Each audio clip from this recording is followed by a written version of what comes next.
Chapter 1570. As he spoke, he pulled her out of the cave from the bed.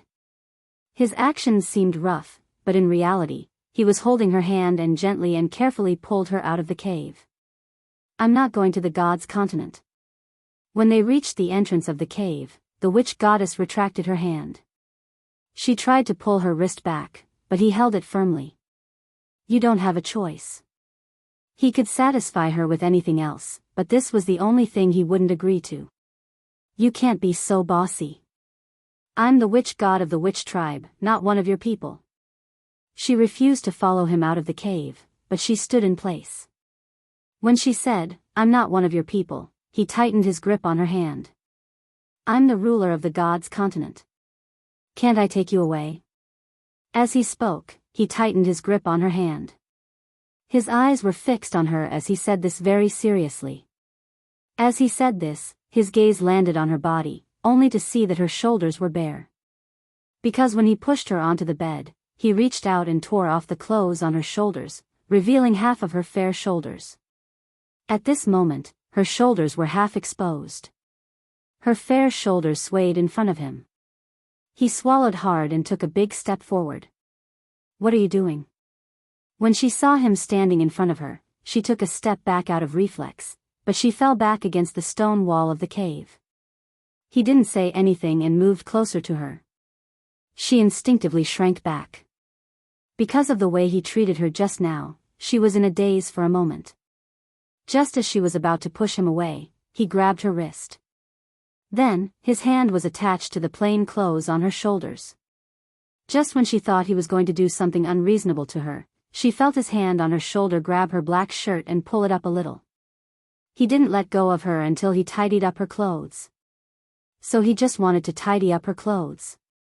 She was stunned. She raised her head slightly and saw his handsome and flawless face. She could only reach his chin. When she raised her head, she could see his well-defined chin and the long eyelashes beside his eyes. Seeing that he was only tidying up her clothes, she actually felt a little disappointed. She was shocked by her own thoughts, so she quickly suppressed them in her mind. Before she could finish her sentence, a man with delicate features walked over from the side of the cave. The man stood in front of the Divine Lord and called out, "Sir Divine Lord." Then, the man glanced sideways at the sorcerer god and said to the Divine Lord, "Sir Divine Lord, a black-robed man has invaded the gods' continent. The gods can no longer hold him back. Please return and help." This man was none other than Shuang. The snow eagle from 1,000 years ago had thrown away his handsome and candid aura, and there wasn't even a scar on his neck. Handsome and dashing. Apart from the Divine Lords, Shui Ying's looks were enough to instantly overtake all the other men on the continent. He was truly a handsome man. The Lord God turned his head and glanced at Shui Ying. He grabbed her hand and tightened his grip slightly. Then, he turned to look at her and said solemnly, "Wait for me at the sorcerer tribe." At this moment, the lock on her memory disintegrated. It was as if something was forcefully preventing her from recalling her memories. Yun Jian, Ce, Shuang, Adam, and Mo Sen, who were lying on the table, suddenly raised their heads at the same time. Then, what happened? The moment Yun Jian raised her head, a drop of cold sweat rolled down from the corner of her eye. She said listlessly. Chapter 1571. Wu Lan's words brought Yun Jian back to reality from her memories. "I didn't find it. After the black light flashed just now, I ran in the direction it came from, but I couldn't find any trace of it even after a long time. I think it's probably the mysterious person who did it." Lan Su ran over from afar, panting. She frowned after she said that. Yun Jian sat on the bench with her hand on the table, supporting her head with one hand, looking like she was deep in thought. While Yun Jian was deep in thought, a large hand grabbed her. "Xiao Jian, I won't let you go again." It was Ce. Ce grabbed Yun Jian, preventing her from looking elsewhere. "I'm not the witch goddess. I won't leave. Even if the witch tribe is destroyed, I'll always be with you." Yun Jian held Ce in return. It was her first time saying such touching words in front of so many people. Yunjian, CE, and Shuang did not receive any relevant memories of what happened after the memory was cut off. Therefore, no one knew what happened next. Yunjian, have you recovered your spiritual power? Lan Su went to Yunjian and asked in anticipation. Let me try. Receiving a part of the witch goddess's memory felt like a part of another person's memory was forcefully inserted into her own life. In spite of it, she had received a part of the witch goddess's memory. Yunjian raised her hand slightly to see if she could gather spiritual power. Swoosh! The moment Yunjian raised her hand, a gust of wind whipped up around them. A huge tornado hovered on the spot, its force so strong that it seemed like it could tear the entire Yulong mainland apart. So this is spiritual power. Yunjian's eyes glinted as she looked up to scan her surroundings. The wind and clouds were raging around them, the force of the gust almost collapsing the witch tribe's palace. Yunjian's eyelashes fluttered. She was a little shocked. Because at this moment, no one knew better than her that the spiritual power she was using now was as weak as a speck of dust under her fingernails. What if she used all of her spiritual energy? Yunjian was pleasantly surprised for a moment. Spiritual energy, it was indeed a good thing. Fully recovered?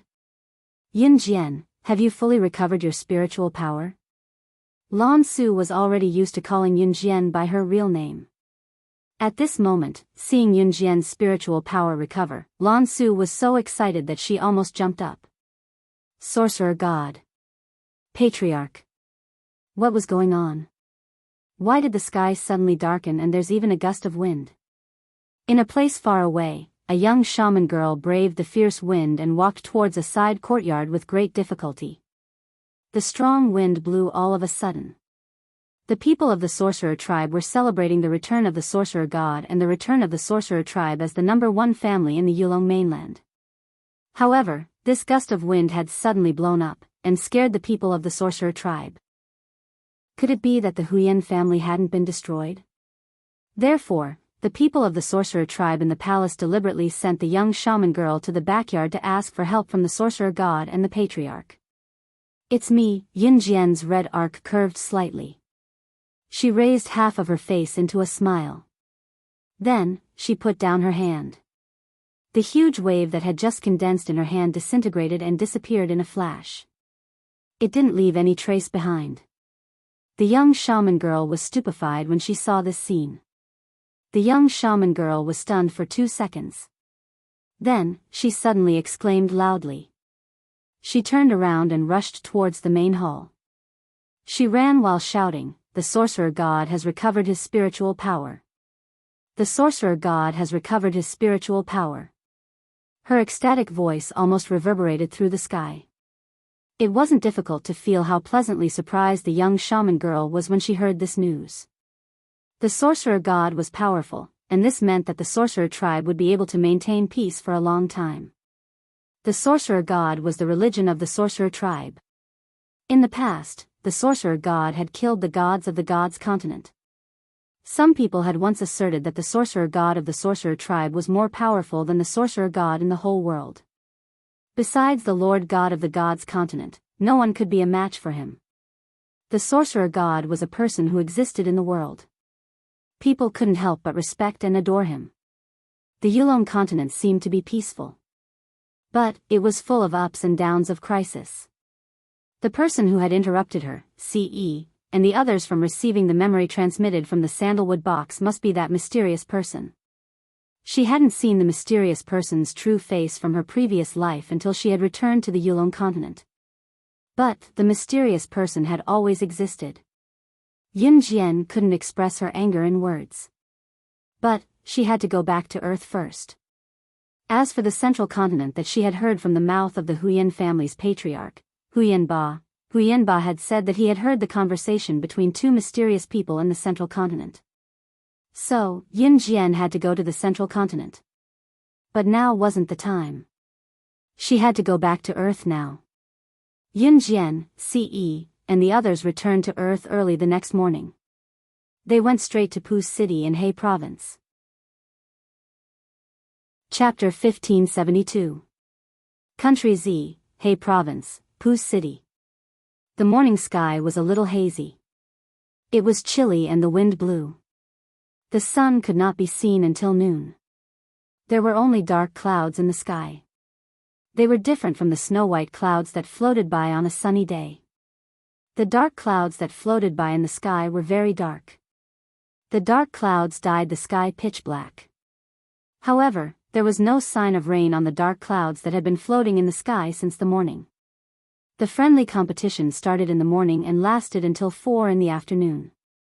The friendly competition was a competition of individual results. For example, target shooting, and 5,000-meter cross-country running were all calculated based on individual results. Then, all the scores of the students from each military academy would be added together to form the total score. This total score would be directly calculated into the ranking of all the military academies. The total score would be the ranking of all the military academies. The morning passed quickly. There were still 20 minutes to the end of the competition. Wait a minute. Isn't it unfair to calculate the total score now? Min City Military Academy is short of 2 people. Our total score can only be ranked 3rd among all the military academies. Wang Kuan stood in front of the military academy students and said with dissatisfaction. Pfft. Your Min City Military Academy only got this result last year. So what if that girl is back? Although she defeated Lin Kuei, the chief bodyguard of Cheetah Bodyguard Company, we are competing in the individual competition this time. Only when the individual results are added to the total score will the school's total score be calculated and ranked. Wang Kuan. I don't want to criticize you, but there are only 20 minutes left. After 20 minutes, no matter what the reason is, you will be disqualified. Moreover, a 5,000-meter cross-country run takes more than 20 minutes. Even the fastest would take more than 10 minutes, right? So what if the 2 of them are here now? Do you think they can complete all the tests in 20 minutes? TSK. Wang Kuan, stop daydreaming. Your Min City Military Academy can forget about getting 2nd place this year. Hey, why are you looking at me like that? Haha. I see that your Min City Military Academy is short of 2 people. It's already good enough that your total score can barely secure 3rd place in the military academy. You are still not satisfied. Wang Kuan was a student from Min City Military Academy. Just as he was feeling indignant that his school was missing 2 people from the competition, Lin Zigua, a student from the super elite school, who had always been hostile to Min City Military Academy, stood up. After Lin Zigua stood up, he mocked and sneered at Wang Kuan. His smug look was simply unbearable to the people present. There was a time limit for the friendly match. Once it was 4:00 in the afternoon, even if Yunjian and Ce made it back in time, they would have been disqualified at that time.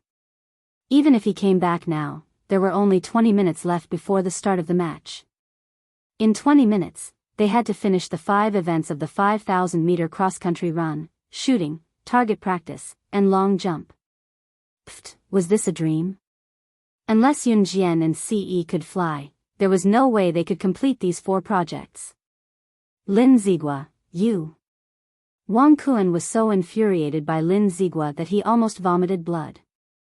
On this large field, all the military academy students had already received their individual achievements.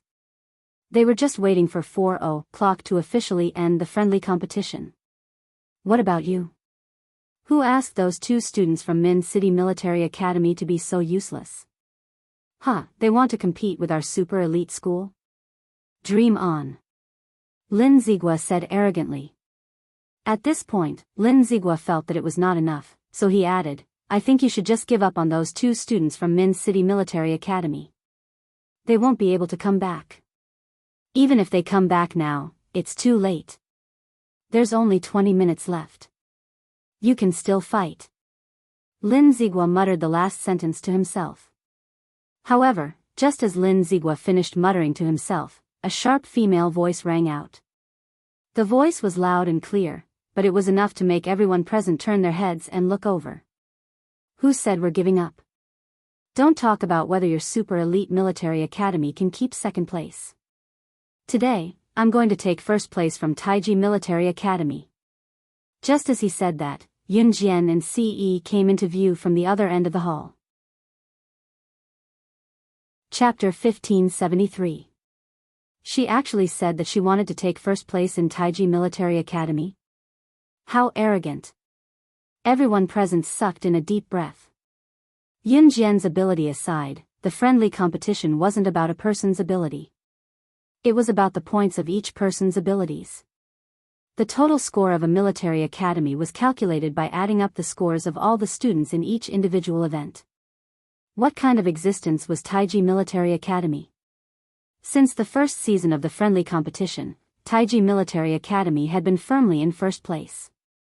Ever since the friendly competition was held, Taiji Military Academy had never gotten second place. As for Taiji Military Academy's first place ranking, the students of the other military academies no longer doubted it. Yet, Yunjian actually said that she wanted to take first place? And there were only 19 minutes left before the competition ended. If Yunjian and Ce could complete 4 events in 19 minutes and get full marks for each event, then Min City would be able to take first place in the competition. It wouldn't be a joke if Min City Military Academy could really take first place this year. Was it possible to get full marks for each event? Was it scientific? Furthermore, there were only 19 minutes left. If there was enough time, Yunjian and Ce would be able to achieve excellent results for each event. They might even be able to surpass the Chaoshan Military Academy, which was currently in second place. Ahahaha.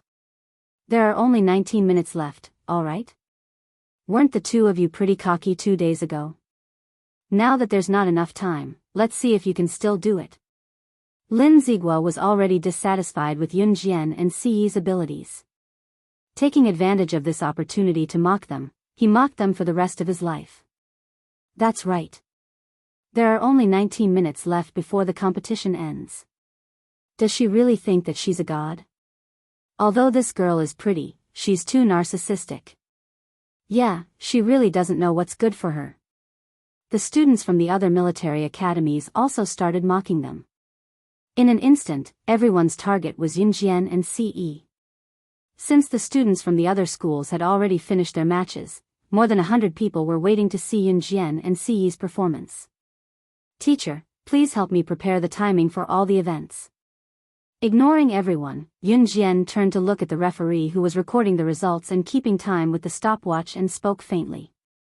The moment Yunjian said this, the teachers and referees were dumbfounded. Were these two students really going to challenge them? There were only 18 minutes left. Would they really make it in time? Even so, the teachers and referees still quickly finished the stopwatch and other things for the 4 events. The students around them made way for them as their eyes were glued to Yunjian and Ce. The most exciting moment had come. The students around them all held their breaths. They watched as Yunjian and Ce raised the rifles in front of them the moment the referee finished the stopwatch for the first event. They didn't even look at the target. Yunjian and Ce grabbed their rifles and fired 10 shots in a short span of 10 seconds. The two of them were equally matched in terms of speed. The first event only took 10 seconds to complete. Then, Yunjian and Ce quickly ran to the second event. They finished shooting in 10 seconds? How can that be accurate? Lin Zigua said disdainfully in front of the crowd. As he spoke, he sneered as he looked at the target. However, what caught his eye was the 2 targets on the target. Out of the 10 rings, all 10 shots hit the target. This was a perfect performance. Lin Zigua and the surrounding students who were mocking Yunjian and Ce widened their eyes. When they turned to look at Yunjian and Ce, they saw that Ce and Yunjian had already completed the second event, the third event, the long jump, and started the fourth event, the 5,000-meter cross-country run. They only used half a minute to complete the 3 events? What? What kind of joke was this? Was this still the speed a person should have? Chapter 1574. The voices of the 2 referees shocked the crowd.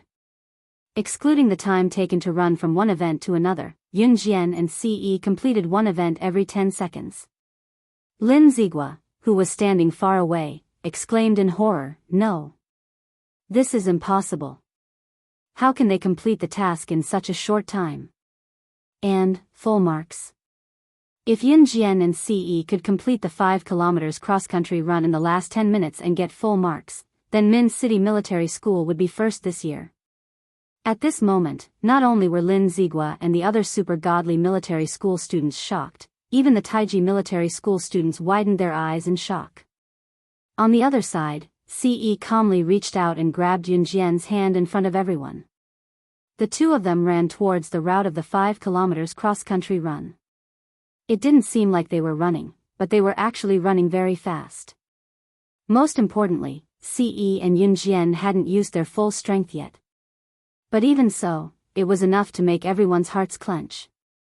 If this continued, even Taiji Military School's first place would be snatched away by them. There was a part of the 5 kilometers cross-country run that went around the foot of the mountain. Both the teachers and the referees couldn't see anyone during this part of the route. The stronger boys from Taiji Military School looked at each other and then greeted the other boys from Taiji Military School. Then, they quietly walked towards the small path at the back of the mountain. There's a good show to watch. Let's go watch it.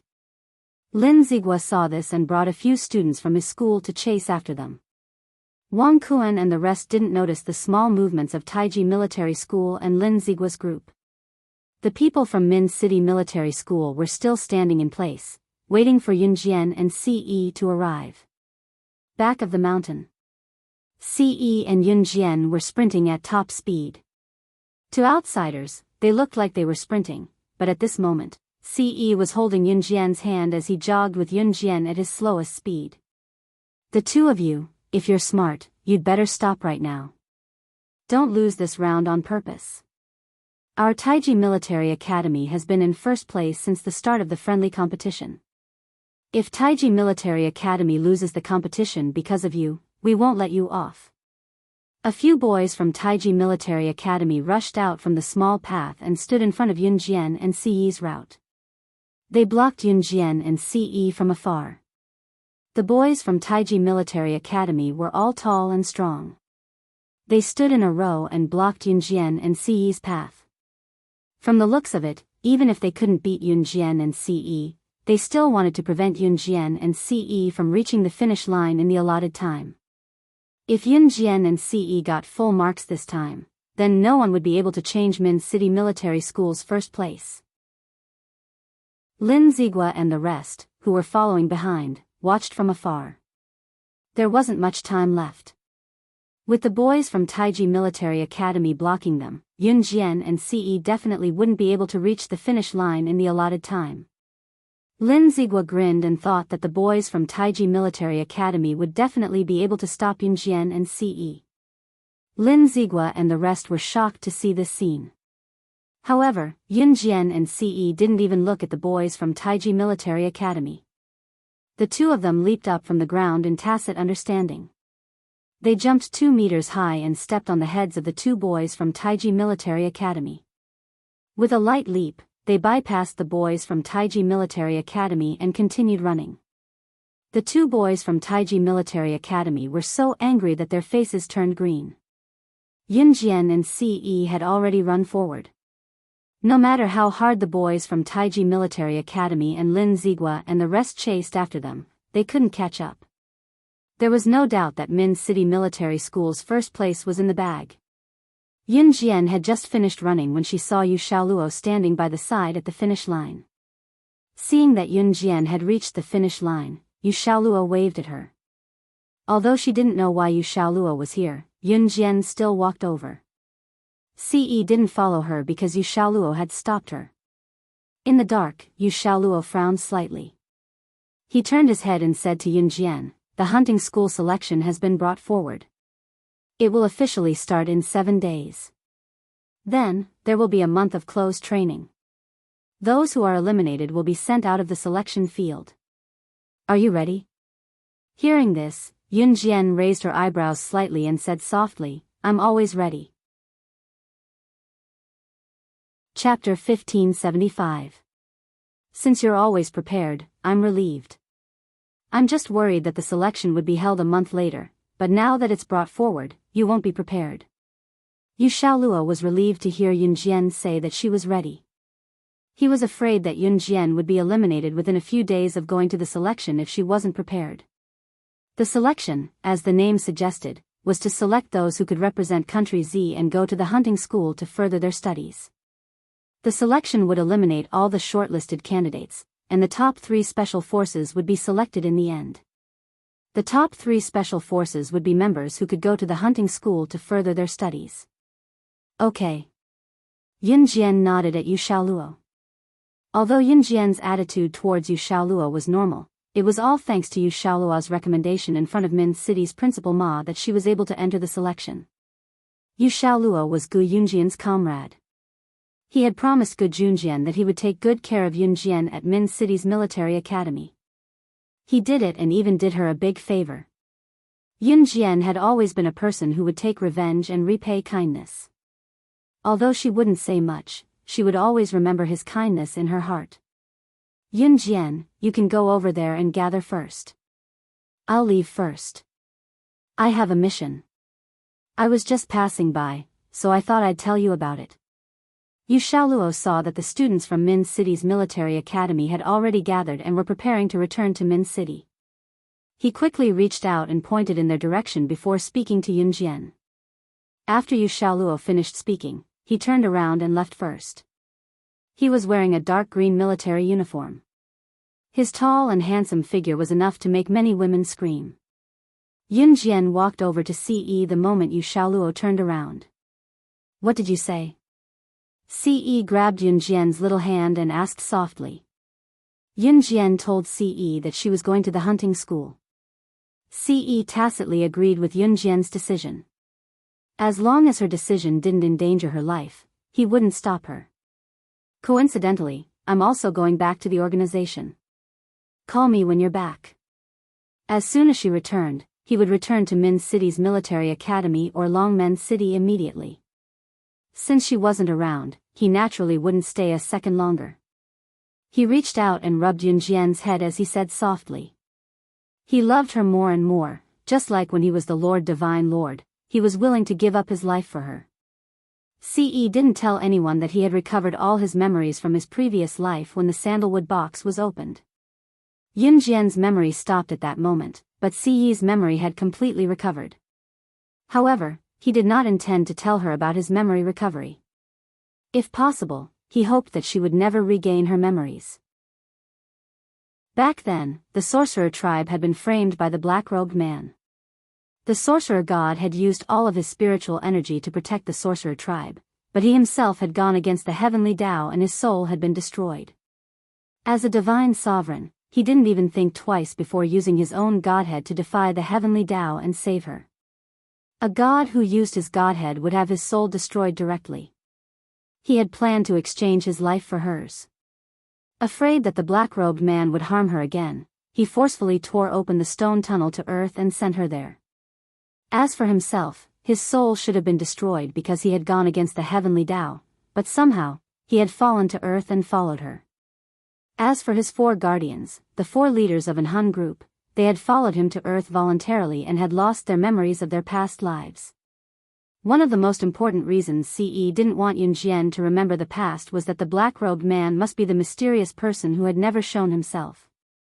If she remembered this, based on his understanding of her, she would definitely seek revenge from the mysterious person.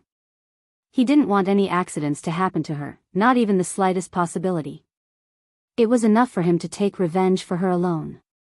He had once said that even if he were to die, it would be him taking her place. Chapter 1576. Yun Jian, who stood in front of him, lifted her head to glance at him before lowering it shyly.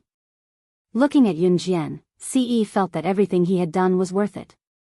At least now, she was willing to be with him openly. Just as Ce was thinking about it, Yun Jian suddenly told him, "You're right. If you don't come back, I'll look for you in the organization. Look for him in an Hun group." Ce's lips curled up at her words. In the next second, he pulled her into his arms. "Xiao Jian, I'll never let go of you in this lifetime, the next lifetime, and the lifetime after that, forever." He hugged her waist and declared solemnly. Even if the sky falls, I'll never leave you. Yunjian hugged his firm chest in front of her classmates. Yo, yo. Over there, over there. Ha ha ha. Wang Kuan and the rest had no more opinions about Yunjian and Ce now that they had gotten first place in Min City's military academy. Looking at Yunjian and Ce hugging each other, Wang Kuan and the rest started teasing them instead, their initial sarcasm gone. Not long after they returned to Min City's military academy, Ce went back to Anhun Group first. Yunjian had to prepare for the selection field these days, so Principal Ma personally approved Yunjian's 7-day leave after she returned to Min City's military academy. These 7 days allowed Yunjian to prepare in advance for the selection field. In fact, Yunjian did not have to prepare anything intentionally, but she accepted the 7-day leave that Principal Ma applied for her gladly. It was Friday when she returned to school, so school was dismissed right after she arrived. Lin Wan and Muing walked out of the school gate with her. As they walked, Lin Wan was still very envious of Yunjian. Wow, you can have 7 days off.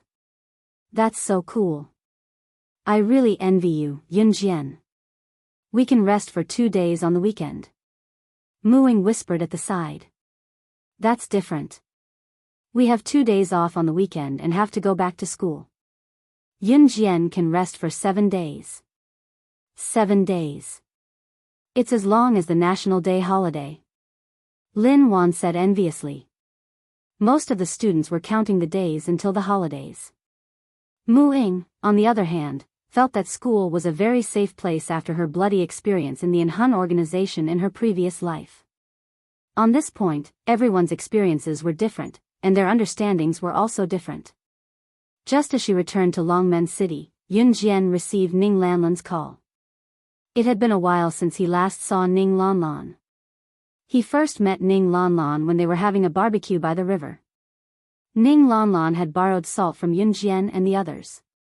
Ning Lanlan was a very energetic girl who used to study in foreign languages high school. After her senior high school entrance exams, she got into Longmen City's second high school. Second high school was considered a key high school in Longmen City. Although it was not as good as first high school where Yuni studied, being able to get into second high school was already an impressive feat in 1999. Mobile phones were gradually becoming more common. Children from wealthy families already had mobile phones in their hands. Ning Lanlan asked Yunjian out to play and Yunjian did not reject her. Initially, Yunjian had planned to look for Zhang Xiaofeng, Chen Sini, and Ling Yichen when she returned to Longmen City. She wanted to look for Zhang Xiaofeng because she wanted to supervise Zhang Xiaofeng on whether Zhang Xiaofeng had trained properly while she was away. However, since Ning Lanlan asked her out, Yunjian put aside the idea of looking for Zhang Xiaofeng and the others. They agreed to meet on Saturday. The next day, Yunjian wore clothes of decent quality today. It was a white top with a pair of dark blue jeans. The jeans showed off her figure very well. Yunjian's exquisite beauty was exposed completely in this outfit. At the meeting place, Yunjian saw Ning Lanlan. There were 3 to 4 young men and women standing beside Ning Lanlan. Yunjian knew one of them. It was the senior whom Ning Lanlan admired, Xiao Jiming. Chapter 1577. Ning Lanlan was waving at Yunjian with 7 tickets in her hand. Soaring Dragon Mountain was a newly opened scenic spot in Longmen City. Soaring Dragon Mountain was a natural sightseeing platform with natural beauty. Later on, after some artificial modification, it became the current scenic spot. The reason why Soaring Dragon Mountain was charged was that its scenic spot was great. Many TV drama crews would visit Soaring Dragon Mountain to shoot scenes. Nowadays, TV dramas and movies were gradually becoming popular in the leisure time of the people. It was not as popular as it was now, but to people back then, it had gradually developed into a pastime to kill time. How did TV dramas and movies come about? Of course, they were filmed. Therefore, the term production crew was deeply ingrained in people's hearts. Soaring Dragon Mountain was beautiful and many production crews loved to visit it. This was why many people were willing to pay to enter Soaring Dragon Mountain now. The goal was to see how those magical TV dramas were filmed. After all, in this era, high-tech things like TV dramas and movies were magical to many people. I have tickets here. Shall we go to Soaring Dragon Mountain now? Ning Lanlan pulled Yun Jian into her arms when she saw Yun Jian coming over. Yun Jian did not object. It was not a bad thing to go out for a walk when they were free. The teenagers standing around them were Xiao Jiming's friends. Yun Jian had long known that Ning Lanlan had a crush on Xiao Jiming. As for the other teenagers, Ning Lanlan did not know them very well. Foreign Languages High School had a high school section as well. It was a pity that Ning Lanlan did not get into the high school section during the middle school exams. Xiao Jiming was a student of Foreign Languages High School and Ning Lanlan and Xiao Jiming were no longer in the same school. Even so, Ning Lanlan still wanted to drag Xiao Jiming out with her. In spite of it, Xiao Jiming had a lot of friends and there were a lot of tickets to Soaring Dragon Mountain this time, so he brought a few of his classmates to go with him. Soaring Dragon Mountain was beautiful indeed. It could be seen from the entrance of the scenic spot. As soon as they entered the entrance of the scenic area, Ning Lanlan pulled Yun Jian's hand and walked to the side to tell Yun Jian mysteriously and excitedly, "Yun Jian, did you know? Senior Jiming said that after we finish high school, he will agree to be with me because he has to prepare for the college entrance exam. He doesn't want to be distracted." Sometimes, love was just that cheap. Even if one had to wait for 3 days, as long as there was a time limit, it was enough to make a person go crazy. Ning Lanlan was just like that. Ning Lanlan pulled Yun Jian aside and whispered a lot to her. She also asked if Yun Jian was doing well recently. When the group of people climbed to the top of Longting Mountain, they saw that not far away, there was a film crew filming, and there were many people watching the show. "Hey! They're filming over there. Let's go take a look." Ning Lanlan grabbed Yun Jian's hand excitedly and ran over. Xiao Jiming, as well as a few accompanying boys and girls, also ran over. Right in front of everyone, a man and a woman dressed in ancient costumes were filming a battle scene. "Kakaka. Shu Qin, you're acting as a female assassin. Do you know what a female assassin is? What's with that gentle look of yours?" The director beside them was so angry that he immediately yelled at the actress to cut the scene. "Director, I don't know how to do it." The actress stomped her feet and replied coyly. Ning Lanlan and the rest who were standing far away were excited as they had never seen a film before. However, the girlfriend of one of Xiao Jiming's friends pouted. She said in a softer voice, "I think she's quite good at acting." Xiao Jiming's friend's girlfriend was called Situ Qing. She was quite good-looking and had a nice body. Situ Qing was only halfway through her sentence when Yun Jian's voice came from the side. The moment they heard Yun Jian's voice, the people around them looked at her. However, Yun Jian's sharp words echoed throughout the place. Chapter 1578. Situ Qing had just finished speaking when Yun Jian spoke up. It was obviously a slap to her face. Situ Qing was displeased at once. Yun Jian and Ning Lanlan were walking together and Situ Qing was not particularly familiar with the latter. If it were not for Yun Jian who spoke up after Situ Qing might not have spoken a word to Yun Jian after they were done with the scenic spot of Longting Mountain. In spite of it, Yun Jian's quick response was obviously a slap to Situ Qing's face. Hence, Situ Qing's face darkened as she spoke to Yun Jian, "You sound so serious. Have you been an assassin before? How do you know so much about them?" Situ Qing's words were sharp. Anyone with a discerning eye could tell that she was targeting Yun Jian. Ning Lanlan picked it up as well and spoke to Situ Qing on Yun Jian's behalf. "Xiao Jian is a military school student now. Of course, she knows about this." "Ha. Oh. Should she know about assassins just because she's a military school student? Why don't you say that she used to be an assassin?" Situ Qing rolled her eyes at Yun Jian and Ning Lanlan, her tone rather inappropriate. "Qing, that's enough." Situ Qing's boyfriend who stood beside her was trying to hold her back, not wanting her to continue talking to Yun Jian and Ning Lanlan.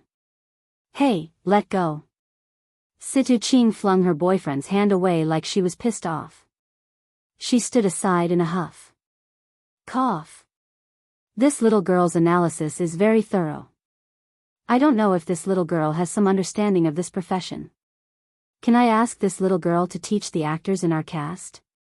The director heard Yunjian's comment and put down his microphone at once to go to Yunjian. Logically, the director was supposed to be a superior person, but he was different. Not only did he not scold Yunjian for spouting nonsense after hearing her comment just now, he went over to ask for Yunjian's advice instead. Director, why don't you ask her? She was just a student from some trashy military school. She wasn't a real assassin and only knew how to spout nonsense. What kind of strength did she have? Ha! Seeing that the director came over to ask for advice from Yunjian, Situ Ching thought of Yunjian's behavior just now and complained to the director angrily about Yunjian. Yunjian did not pay attention to Situ Ching at all. Seeing that the director was trying to learn, she said, his moves are as gentle as water. He doesn't have the agility and vigilance that a killer should have. The actor you found to play the killer is too lousy. Oh, my level is too low? He, my level is too low. You're amazing. Do you know how?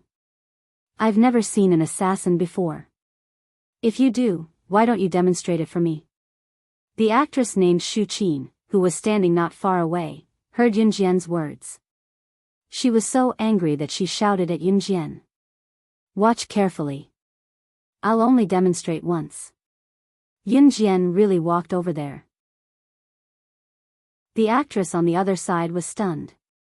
When Yunjian got there and came face to face with the male actor who was the actress's rival just now, the people around them were stunned. Pfft! You think you've been an assassin just because you studied in a military school? You're really amazing. Does that mean that if I studied in a key high school, I'm the top scholar in the middle school entrance examination in the country? You. Before Situ Ching could finish her sentence, someone screamed, "Look, there." Hearing this, everyone around looked over there, only to see that Yunjian's eyes were sharp in the next second. The actor standing in front of her took 2 steps back in surprise. In the next breath, she strode forward and grabbed the prop sword in the actor's hand. She kicked the actor's knee with one foot and pinned him down with a backhand. This scene caused the surrounding crowd to be somewhat astonished. Especially Situ Ching, her pupils constricted. However, this was not the end. After the actor who was pinned down came to his senses, he raised his head and stared at Yunjian with his eyes wide open. In front of everyone, he said in a panic, "I have 15 years of martial arts foundation. Unfortunately, I once met a senior assassin. At that time, I couldn't last more than 10 moves against that senior assassin. In the end, I risked my life to save myself." Chapter 1579. As soon as the male actor said that, the people around them were shocked.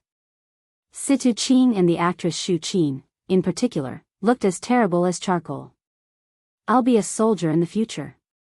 At that moment, Yunjian narrowed her eyes and said calmly, "Little girl, you're going to be a soldier in the future? Which school are you studying in, Lu?" After watching Yunjian's move just now, the director clapped his hands at her and made his way to them. Yunjian's words changed the topic of Yunjian being an assassin. That was right. How could such a young girl be an assassin? My friend is studying in Min City's military academy. She's amazing. You'll know who she is if you go to her school and ask for her name. Hee. Ning Lanlan walked over and hugged Yunjian's shoulder. She turned around and glared at Situ Ching as if she was standing up for Yunjian. Situ Ching and the actress Shu Qin did not look too good. Min City's military academy? Little girl, you're amazing. You're studying in Min City's military academy. You'll be a great soldier when you grow up. Study hard and bring glory to the country. The director glanced at Yunjian with admiration.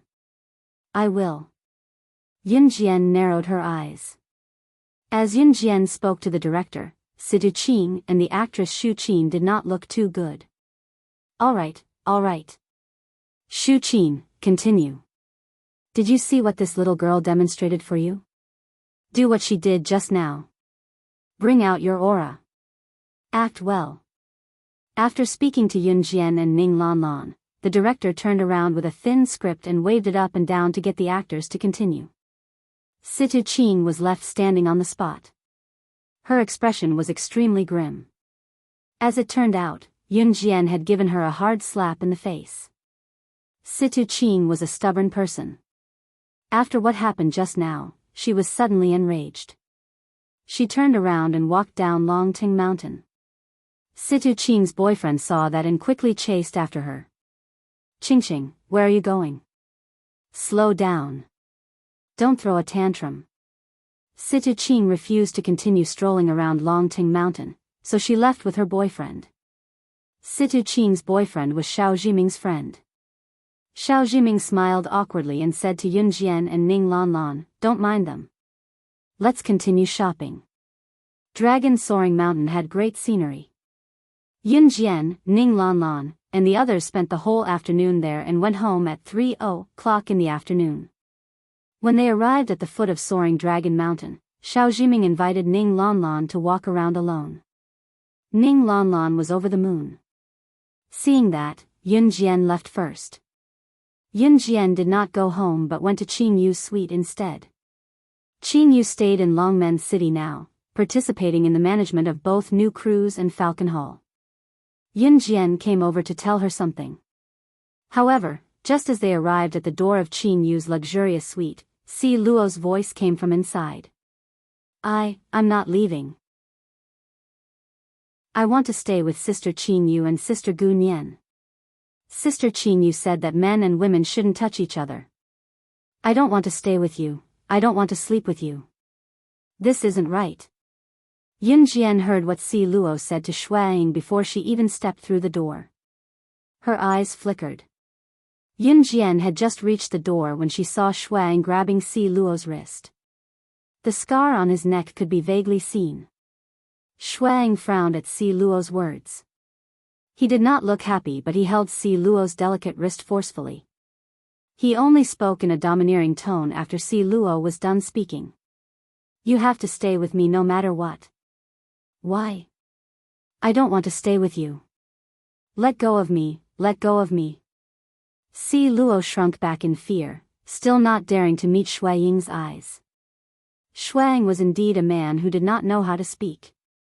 He twitched his lips a few times but did not utter the words because I like you. Sister Qing Yu said that we can't stay together, much less sleep together. Otherwise, I won't be able to get married. Si Luo panicked, trying to pull her hand back from Shuaiying's grip. Unexpectedly, Shuang pulled Si Luo to him in a huff after hearing her and pinched her chin with his other hand, hissing through gritted teeth. Chapter 1580. Looking at Shuaing, Si Luo was a little scared. She was about to say something to Shuaing when she saw Yun Jian standing at the door. Sister Yun Jian, help me talk to him. I don't want to leave. I want to stay with Sister Qing Yu and Sister Gu Nian. I don't want to stay with him. Looking at Yun Jian, Si Luo pressed her lips together. She did look like a pitiful little wife. Si Luo was just an ordinary girl with zero love history, not to mention knowing why Shuang was treating her like this. Si Luo was afraid that Shuang would do this to her. After hearing what Shuang said, she was even more terrified. She felt like Shuang was going to kill her. Young madam, I can listen to your orders for anything else but you don't have to care about this. Shuang said in a serious tone. Yun Jian narrowed her eyes and glanced at Qing Yu and Gu Nianji who were hiding on the side without saying a word, giggling with their hands over their mouths. Feeling thick-skinned, she uttered softly in a very unkind tone. I didn't see anything. Didn't see anything? To hell with it. She saw everything, right? Qing Yu and Gu Nian who were sitting on the sofa smirked at Yun Jian. In the end, Si Luo was taken away by Shuang in her final struggle. After Si Luo was taken away by Shuang, Yun Jian went to Qing Yu and Gu Nian. Sister Jian, you're so kind. Qing Yu teased Yun Jian. Do you want to go to Africa? Yun Jian sat on the sofa and turned to look at Qin Yu with a smirk. Don't, Sister Jian. You can't do that. Qin Yu shook her head quickly, almost freaking out from Yun Jian's words. When she was done teasing, Qin Yu's expression turned grim as she reported to Yun Jian about the recent information collected by the Kosha mercenaries. Sister Jian, Master asked me to tell you that there's an assassin organization called Blood Doll in Southeast Asia recently. It's taking down other organizations in Southeast Asia in the shortest time possible and has become the top organization in Southeast Asia. During this period, the Blood Doll had interfered with the Kosha mercenaries' missions many times. He even left behind cards written in blood to provoke us. But even our Kosha mercenaries' intelligence team can't find out anything about the Blood Doll. What should we do next? Qin Yu's master was Snake. Lizard. The Blood Doll that Qin Yu mentioned was a new assassin organization in Southeast Asia. His origin was unknown. The purpose is unknown. The motive is unknown. Recently, the Blood Doll had interfered with the Kosha mercenaries' missions many times. His motive seemed to be deliberately interfering with the Kosha mercenaries' operations. Blood Doll? Yun Jian narrowed her eyes and said these 3 words calmly. Yes. Qin Yu nodded. Yun Jian narrowed her eyes and said softly, stay put and wait for the enemy to make the first move. Southeast Asia was located in the southeast of Asia. There were a total of 11 countries. The Kosha mercenaries and Han organization's branches were located far away from Southeast Asia. That was why the Blood Doll could develop in Southeast Asia. Of course, the rise and fall of assassin organizations was a common occurrence. Yun Jian could not and would not care about it. However, the Blood Doll had been provoking the Kosha mercenaries again and again when it was still in its development stage. A smart person would not have done that. The Blood Doll must have its own reasons for doing so. Yun Jian was not stupid. Of course, she would not choose to attack the Blood Doll directly. I'll inform Master right away. Qin Yu nodded at Yun Jian. Yun Jian nodded. It was already 4 p.m. when Yun Jian returned home. Ce was not around, so Yun Jian went to Gu Yunjian's mansion. Qin Yiru had already prepared dinner when she entered Gu Yunjian's mansion. There was only Yun Jian, Qin Yiru, and Xiao Yunju for dinner. Gu Junjian should still be out on a mission. Xiao Jian, I'm planning to let Xiao Zhu and the others stay at your Auntie Dong Ruan's house for a few days tomorrow. Your aunt is sick and she doesn't have any relatives or friends outside the province. I'm planning to take a ride with your grandma to visit her. Chapter 1581. Qin Yiru rarely interacted with her relatives and friends. Her friends whom she visited frequently were only Dong Ruan and Mrs. Yang. Other than that, she rarely interacted with her maternal relatives. Gu Yunjian's parents were both dead and she did not have any visiting relatives. Therefore, she rarely visited her relatives and friends. Therefore, Qin Yiru cherished her family very much. Even if her mother, Yun Jian's grandmother, Zhang Meihua, had been cruel to her in the past. Yun Jian's grandmother, Zhang Meihua, gave birth to 4 children. The eldest daughter was Qin Junlan, the second son was Qin Liqian, the third daughter was Qin Yiru, and the fourth daughter was Qin Fangfang. Qin Yiru was the third. Ever since the previous incident, the only person who was close to Qin Yiru was her fourth sister, Qin Fangfang. Qin Fangfang was Yun Jian's aunt. Back then, Qin Fangfang and Qin Yiru were very close. They were so close that they could talk about anything. Later on, Qin Fangfang married out of the province. Qin Yiru only visited Qin Fangfang's family during the New Year. Their relationship gradually faded.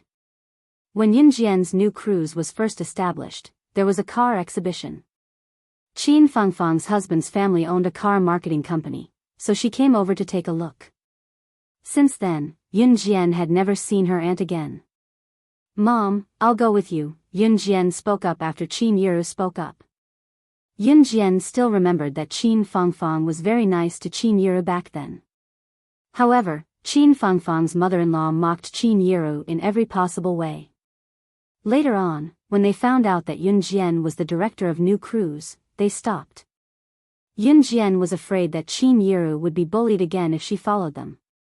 Coincidentally, she was given a few days off, so she could find some time to go with them. Moreover, Qin Fangfang treated Qin Yiru quite well. She was going to visit her aunt. Sure, let's go together if Xiao Jian is willing to go. I've only been there 2 or 3 times and the environment is pretty good.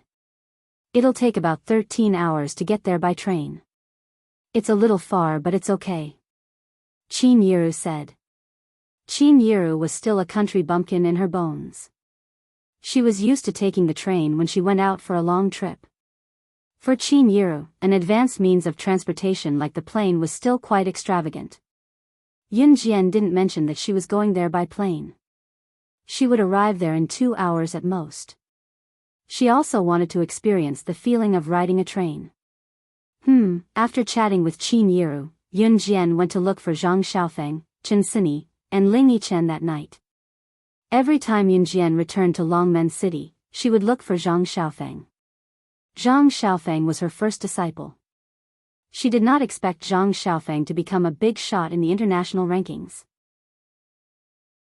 At the very least, she wanted Zhang Xiaofeng to become someone who was comparable to a high-level assassin.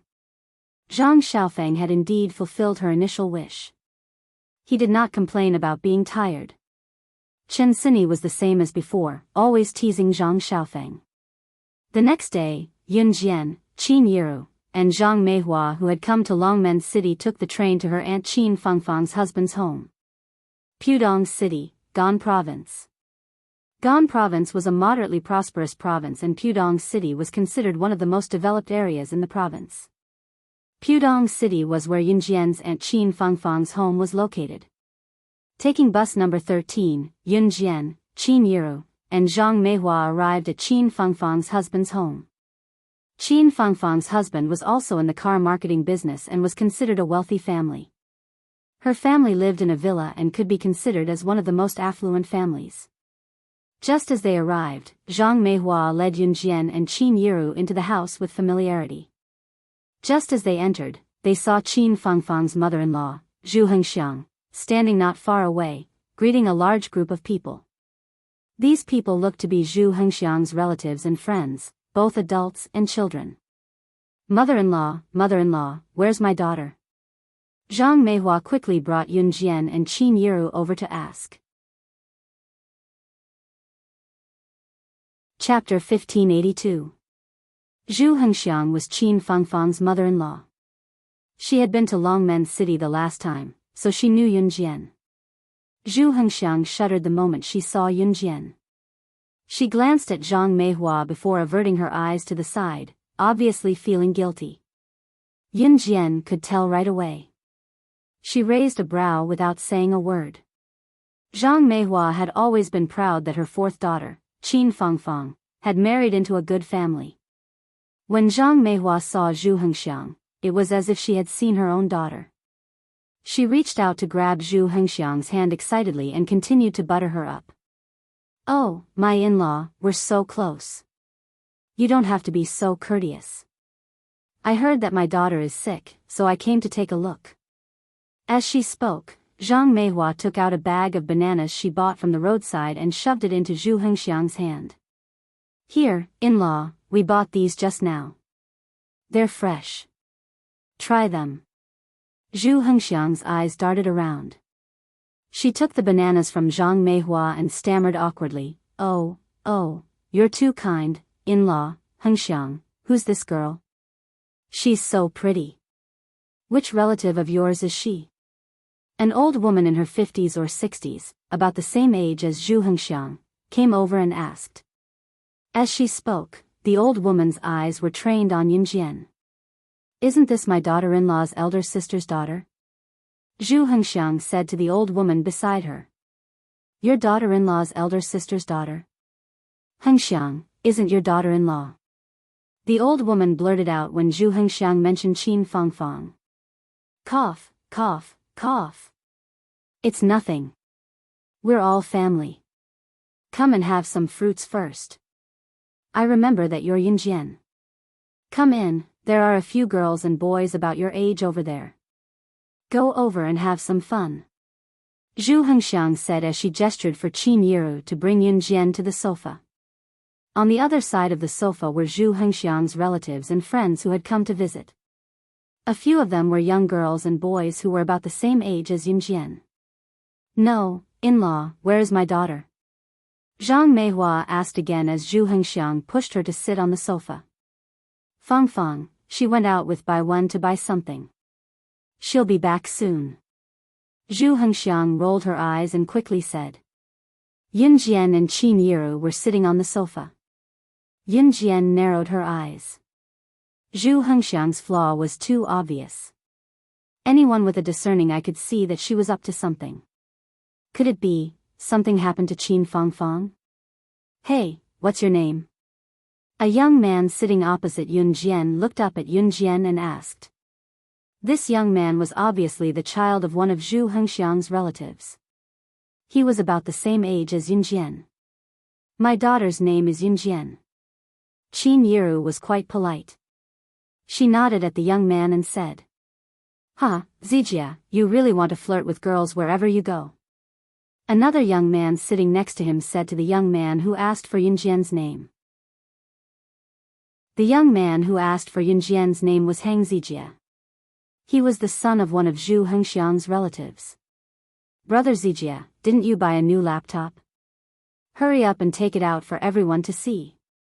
Hang Zijia was just asking for Yunjian's name.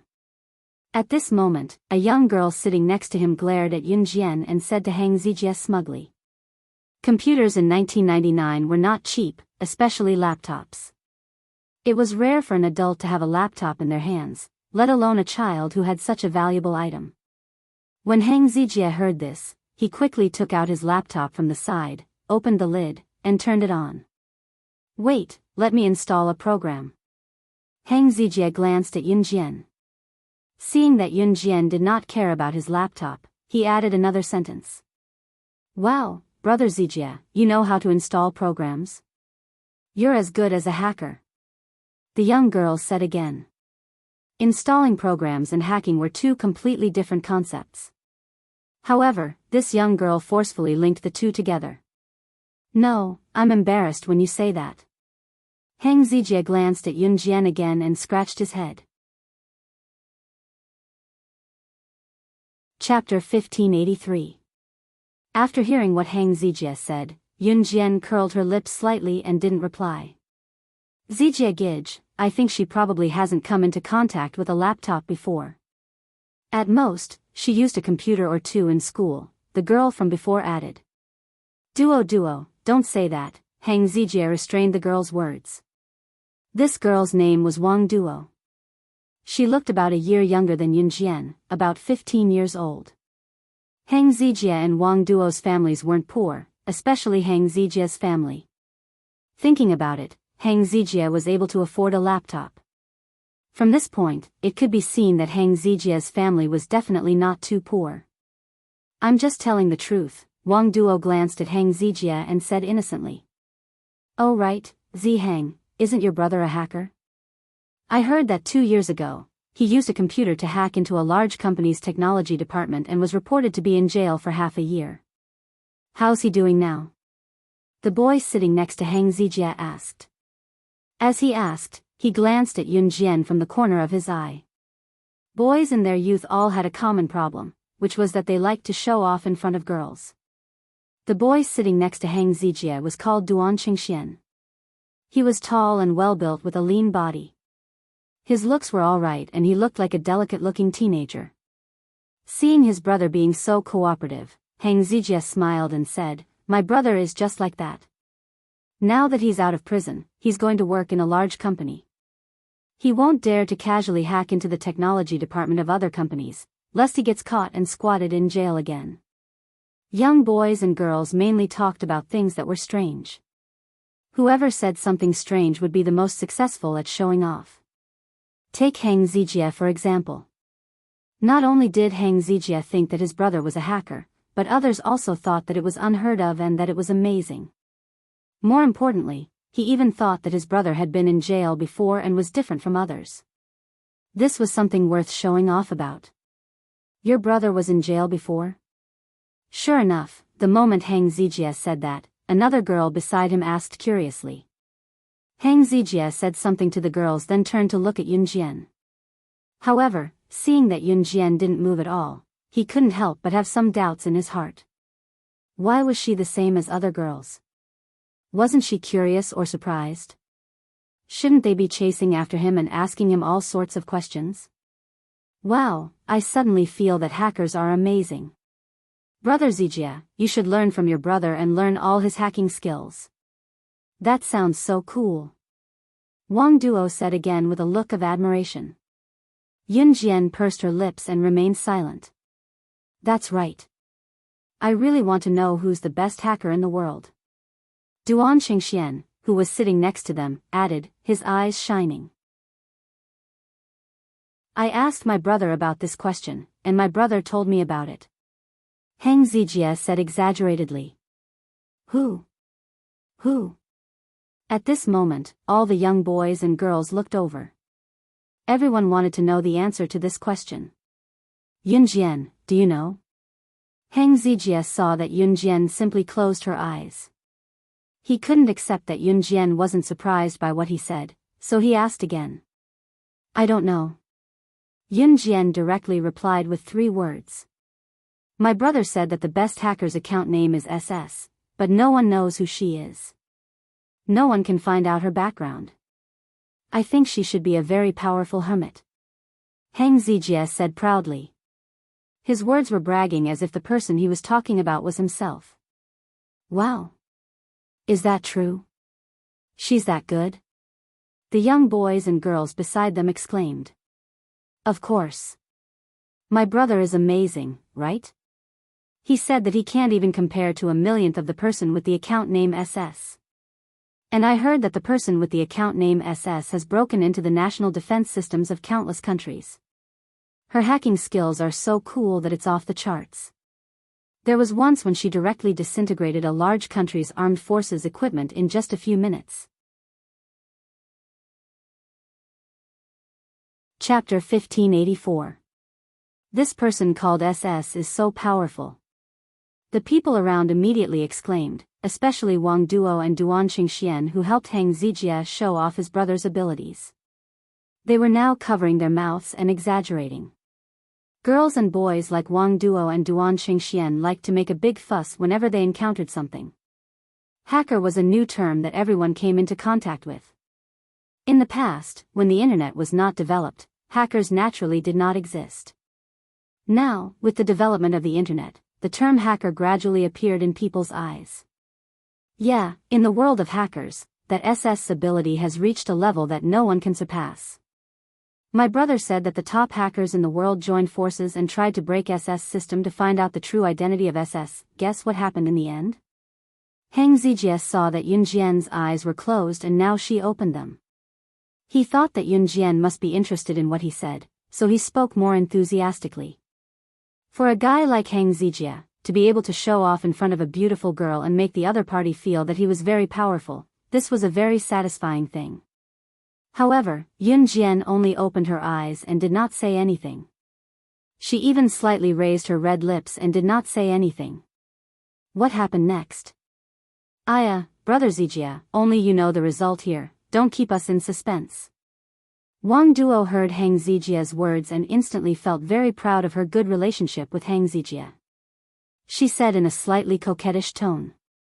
In the end, those top hackers who joined forces were directly blocked by SS system in less than 30 seconds.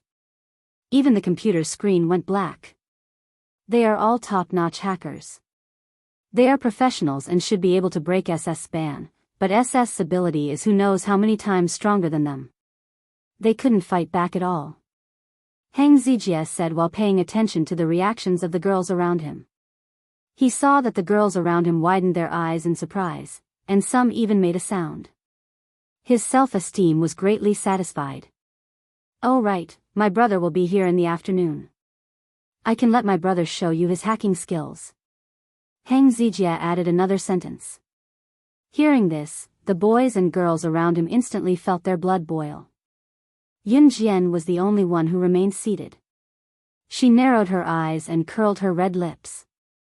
What hacker? Auntie doesn't understand. You children are all so smart. Auntie's generation can't understand these new things at all. Only children like you will be able to learn it in a short time. Qin Yiru glanced at the laptop in Hang Zijia's hand and sighed with emotion. However, when Qin Yiru said this, no one paid any attention to her. Mom, if you want to study computers, I can teach you, Yun Jian said to Qin Yiru after hearing Qin Yiru's words. Okay, Mom has to keep up with the trend, haha. Qin Yiru readily accepted Yun Jian's words. Qin Yiru was not an old-fashioned person. She was willing to accept things from the new era, which might be different from some parents. You have a laptop at home? You know how to use a computer? Unexpectedly, just as Yun Jian and Qin Yiru finished speaking, Hang Zijia and Wang Duo exclaimed. Duan Xingxian and other people around Yun Jian's age also looked at Yun Jian. Everyone was slightly surprised. After all, in this era, there were not many people who could afford a computer. Hang Zijia's family was one of the wealthiest in Pudong City. There are 3 or 4 computers at home. They are all placed there and not used. Although Auntie is old, I still want to learn. Since I bought this computer, I don't want to waste it. Qin Yiru smiled at everyone. Those computers were all bought by Yun Jian. She used the 3 or 4 computers to tie all the systems together and operate the programs to perform the best hacking skills. However, when the surrounding people heard Qin Yiru's words, they were all stunned. Yun Jian had 3 or 4 computers at home?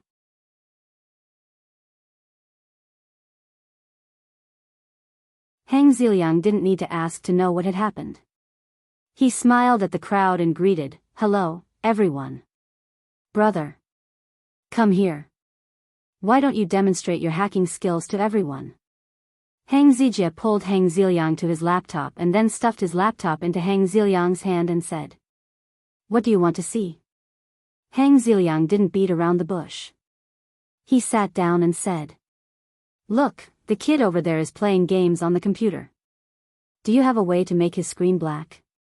A girl suggested. Zhu Yuxiang's family is very rich. There are several computers next to this large living room. Everyone is not surprised. At this moment, a little brother is sitting in front of the computer and playing games like crazy. What's so difficult about this? Hang Ziliang smiled and then began to operate the laptop in his hand. He first downloaded a Trojan horse software and then operated it. Hang Ziliang operated for 10 minutes before opening the operating system. Then he began to use the system to search for the ID address of the computer, use the port scanner to determine which ports the other party opened, and analyze the operating system used by the other party. Is it done? Someone couldn't wait to see the results. Wait for me for a while. Hang Ziliang opened his mouth. There were small beads of sweat on his forehead as he spoke. Back then, it had taken him half a year to hack that company's technical department. This procedure alone would take at least half an hour to an hour to complete. Chapter 1586. After this female voice rang out, the surrounding group of people were startled. Then, they turned their heads towards the source of this female voice. Yun Jian had her hands behind her head as she leaned back on the sofa. She pursed her lips as she spoke. You. Hang Ziliang stopped what he was doing and looked at Yun Jian in shock. Before Hang Ziliang could speak, Hang Ziliang's younger brother, Hang Zijia, exclaimed to Yun Jian, "Yun Jian, you know how to hack too?" Everyone turned to look at Yun Jian as soon as Hang Zijia finished his sentence. Yun Jian knew how to hack too. Hang Zijia's brother, Hang Ziliang, had been learning how to hack for close to 10 years. He started learning when he was 15 and that was how he got to where he was today. What about Yun Jian? She sounded like she knew how to hack, but if she really knew how to hack, how old was she when she started learning? 5? 6? Pfft. If Yun Jian really started learning how to hack when she was 5 or 6, even an idiot would know how to striptease. Everyone was waiting for Yunjian's explanation. Qin Yiru, on the other hand, was not that surprised. She knew that her daughter was the director of new crews and had a lot of contact with computers. It was not surprising that she knew how to hack. That was right. Qin Yiru thought that she knew how to hack if she knew how to use computers. She did not know the difference between using computers and hacking. Qin Yiru was not to be blamed. Women in this era usually did not know how to use computers. In other words, even if there was a computer at home, Qin Yiru would not know how to use it. While everyone was sizing her up, Yunjian was still sitting there lazily. She replied calmly, "I know a thing or two."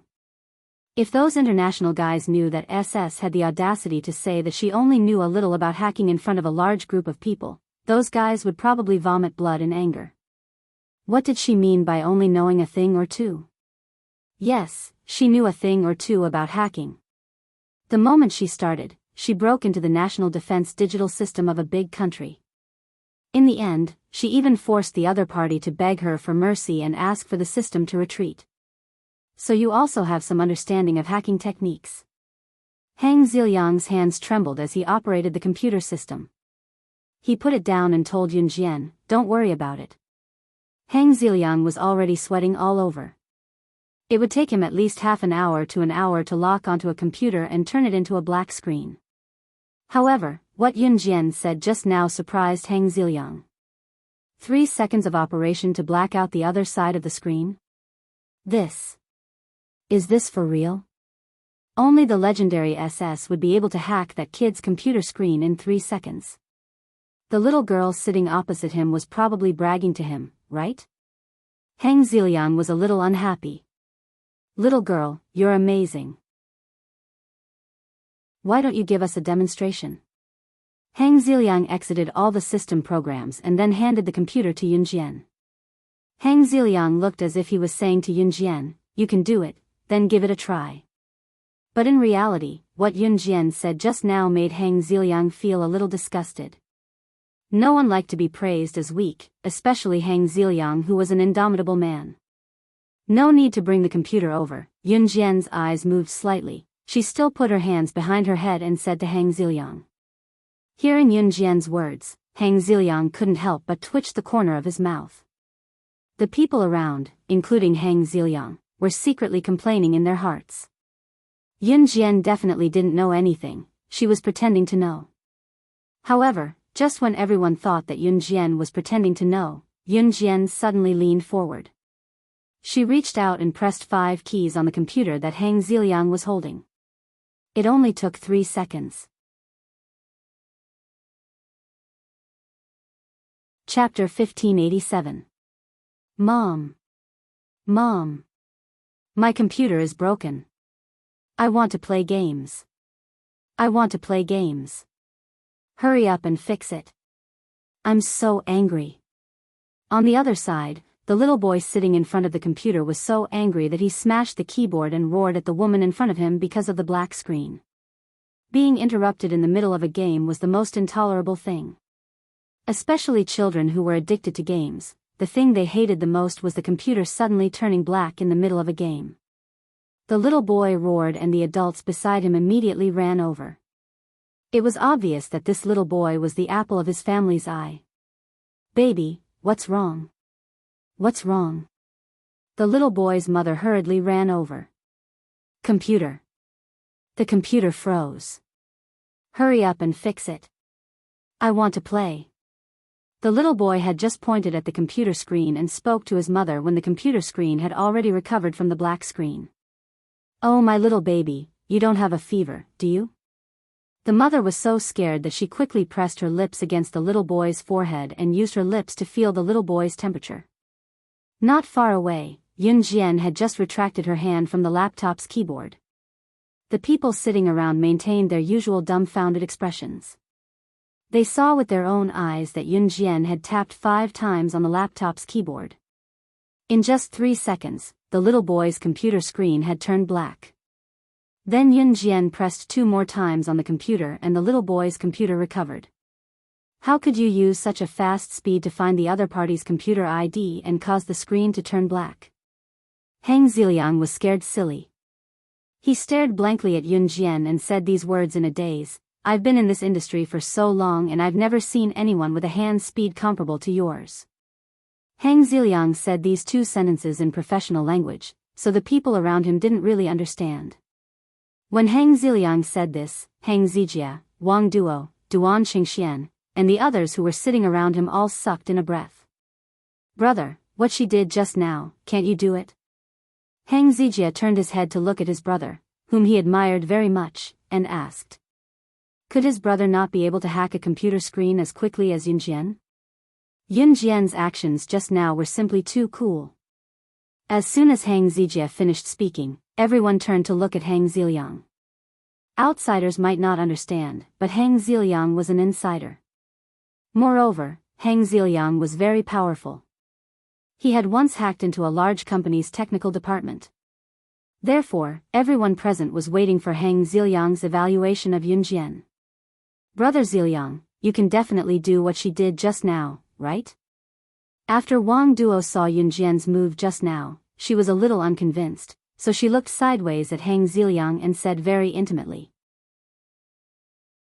The surrounding people also thought so. Hang Ziliang was such a powerful person. How could he not be better than a little girl like Yun Jian? Seeing that everyone was looking at him, Hang Ziliang smiled bitterly. Then, he shook his head at the crowd and didn't struggle. It seems that I only know a little about hacking skills. I don't think I'll be able to surpass her in this lifetime. I've heard about her hacking skills from my mentor before. It's very difficult. Just remotely controlling a computer screen to turn black was still okay, but if it was a large-scale hacker versus hacker battle, the slightest mistake could even ignite one's own computer and cause the computer to explode. Hang Ziliang's words were imprinted in everyone's hearts. For a moment, the surroundings were incomparably quiet. Chapter 1588. Is it really that dangerous? It can't be a lie, right? Wang Duo swallowed a mouthful of saliva and spat out this sentence. It was just controlling a computer. If it failed, would the computer explode? This was not a sci-fi movie. Wang Duo, do you not believe my brother's words? Hang Zijia worshipped his brother, Hang Ziliang. Hearing Wang Duo doubt his brother's words, Hang Zijia immediately shouted. Wang Duo curled her lips after being yelled at by Hang Zijia. She didn't say anything. Yun Jian sat on the sofa. She narrowed her eyes and did not say anything. Strange, why isn't your aunt back yet? Why don't I call her to hurry her up? Qin Yiru sat beside Yun Jian and said suspiciously. Then, she took out her phone and dialed a number. Since you're sick, why did you go out? Yun Jian cut to the chase. Qin Fangfang was sick. Why did she go shopping with her husband, Sun Baiwen?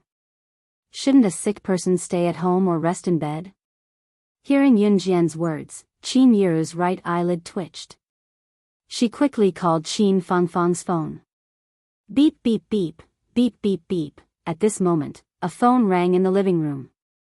Qin Yiru turned around in surprise and saw Qin Fangfang's mother-in-law, Zhu Hengxiang, hurriedly take out Qin Fangfang's phone from her pocket and press the button to hang up. This time, Qin Yiru really felt that something was wrong. She quickly stood up and walked towards Zhu Hengxiang. However, when she was about 3 meters away from Zhu Hengxiang, Qin Yiru stopped and asked Zhu Hengxiang, "Why do you have my sister's phone?" Qin Yiru immediately stood up and Yun Jian walked over. When Zhu Hengxiang heard this, she was so shocked that she almost tripped. In the past, when Zhu Hengxiang appeared in front of Qin Yiru, she looked like a rich old lady. She was so arrogant that her nose almost reached the sky. However, Zhu Hengxiang didn't put on airs when they met today. Didn't she go out with Baiwen? They'll be back soon. She asked me to leave her phone behind. Zhu Hengxiang's eyes darted around even more. Just as she said this, a disheveled figure rushed out of the spiral staircase. The man's hair was messy, and his long hair swayed in the wind. There were red marks on his hands and feet, indicating that he had been tied by iron chains. As soon as the figure appeared, the surrounding people were a little surprised. Zhu Hengxiang's expression changed greatly. Why did she come out? Wasn't it locked properly? The figure raised his head, revealing a young and well-maintained face. It was Qin Fangfang. Sister. She was spouting nonsense. She's lying to you. In order to prevent me from revealing our family's dirty laundry, they imprisoned me. 2 months ago, I found out that bastard Sun Baiwen had cheated on me. I want to divorce Sun Baiwen. They were afraid that this matter would get out of hand and affect their aristocratic families too much, so they chained me up and didn't let me leave. Save me. Save me. Qin Fangfang was very smart. After being imprisoned by her mother-in-law, she realized that she couldn't escape, so she secretly unlocked the chains without anyone noticing. This time, she heard Qin Yiru's voice, so she rushed out to ask for help. You're lying. How could my Baiwen have cheated on you? You're the one who didn't follow the rules.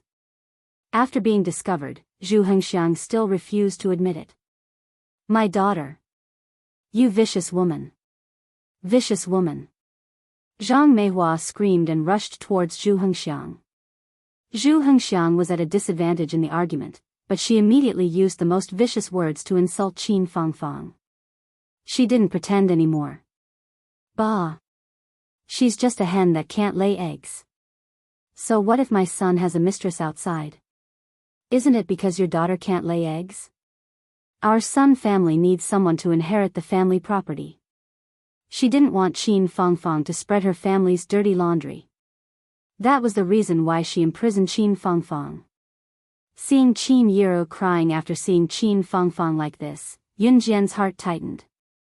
In the next second, under everyone's eyes, Yun Jian rushed to Zhu Hengxiang, who was tearing Zhang Meihua apart.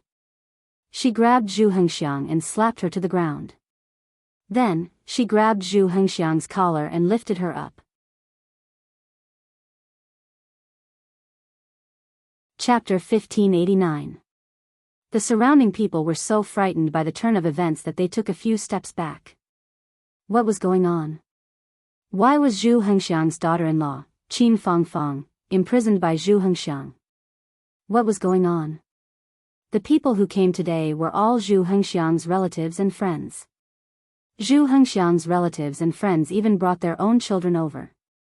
That was why Hang Zijia, Wang Duo, and the other children who were about the same age as Yun Jian were here.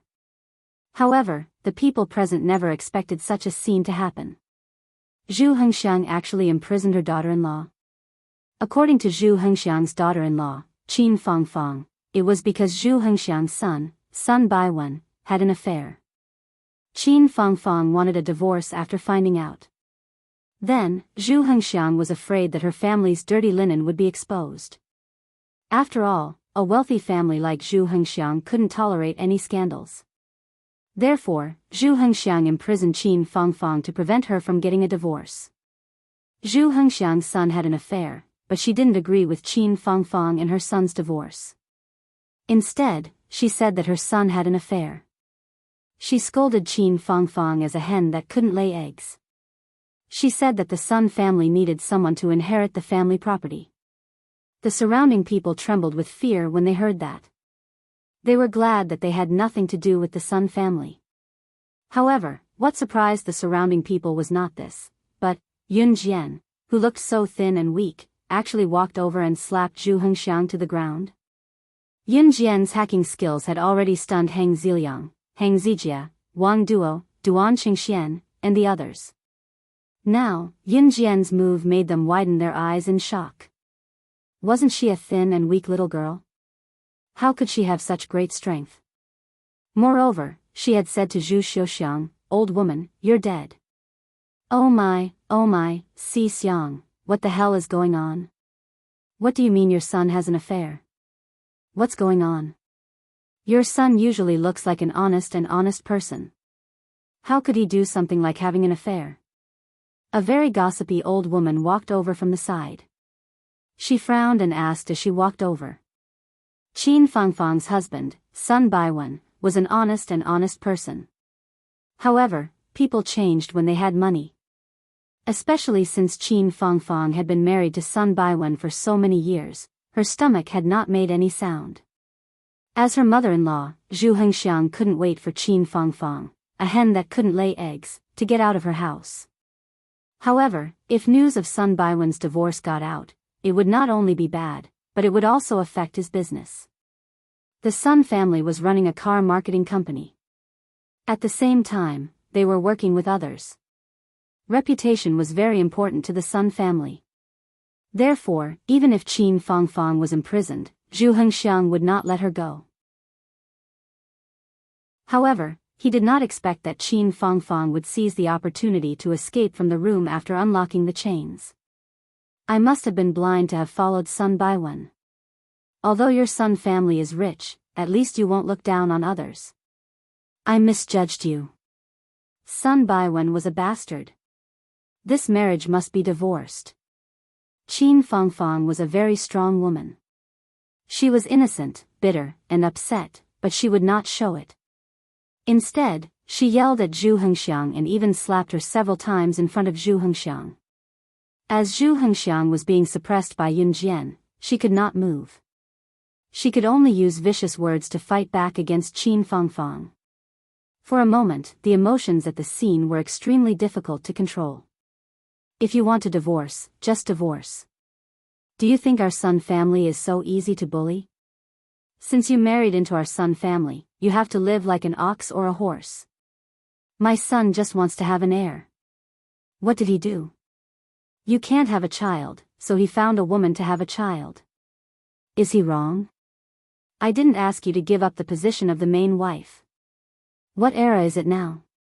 Do you have to be so calculative? So many people want to be the daughter-in-law of our Sun family. You should be content. Zhu Hengxiang's scolding became worse and worse. However, just as the surrounding people were disturbed by the quarrel and did not dare to make a sound for fear of implicating themselves, Yun Jian slapped Zhu Hengxiang to the ground again. She flipped her hand and a butterfly knife appeared in her hand. The knife was thrown to the corner of Zhu Hengxiang's clothes under the horrified eyes of the surrounding people. It directly pierced the corner of Zhu Hengxiang's clothes.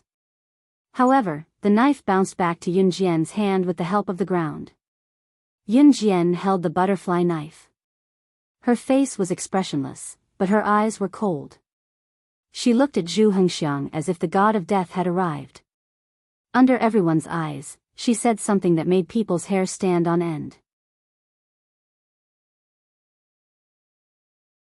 Chapter 1590. Yun Jian had always been protective of her own people. Respecting the old and loving the young didn't exist in her world. She wasn't a good person or a saint. What happened to Zhu Hengxiang and whether Zhu Hengxiang's son, Sun Baiwen, cheated on her had nothing to do with her.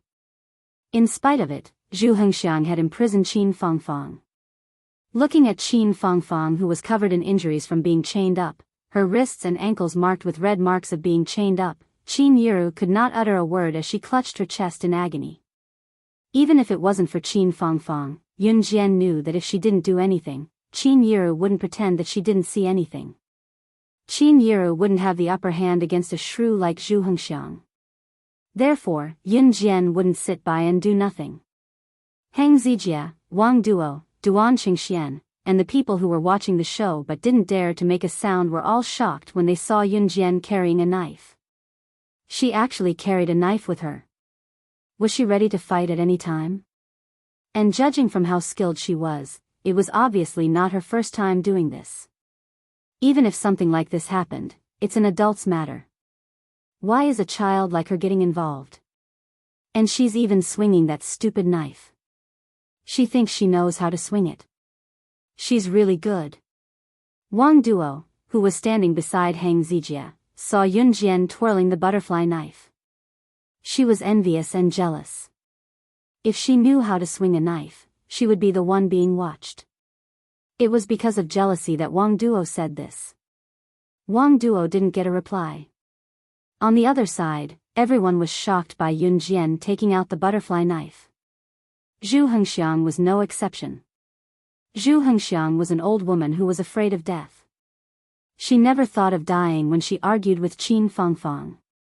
Therefore, when she saw Yun Jian taking out the butterfly knife, poking the corner of her clothes with it, and catching it with the force of throwing it, Zhu Hengxiang was the closest to Yun Jian. Seeing this, her face changed color. You! How dare you! How dare you kill me in front of everyone! Call the police! Call the police for me! Call the police! Call the police to save him! Zhu Hengxiang was lying on her side on the ground. She supported herself with her elbows and watched in horror as Yun Jian called for help from the people around her. Zhu Hengxiang might have forgotten that she had imprisoned Qin Fangfang for 2 months.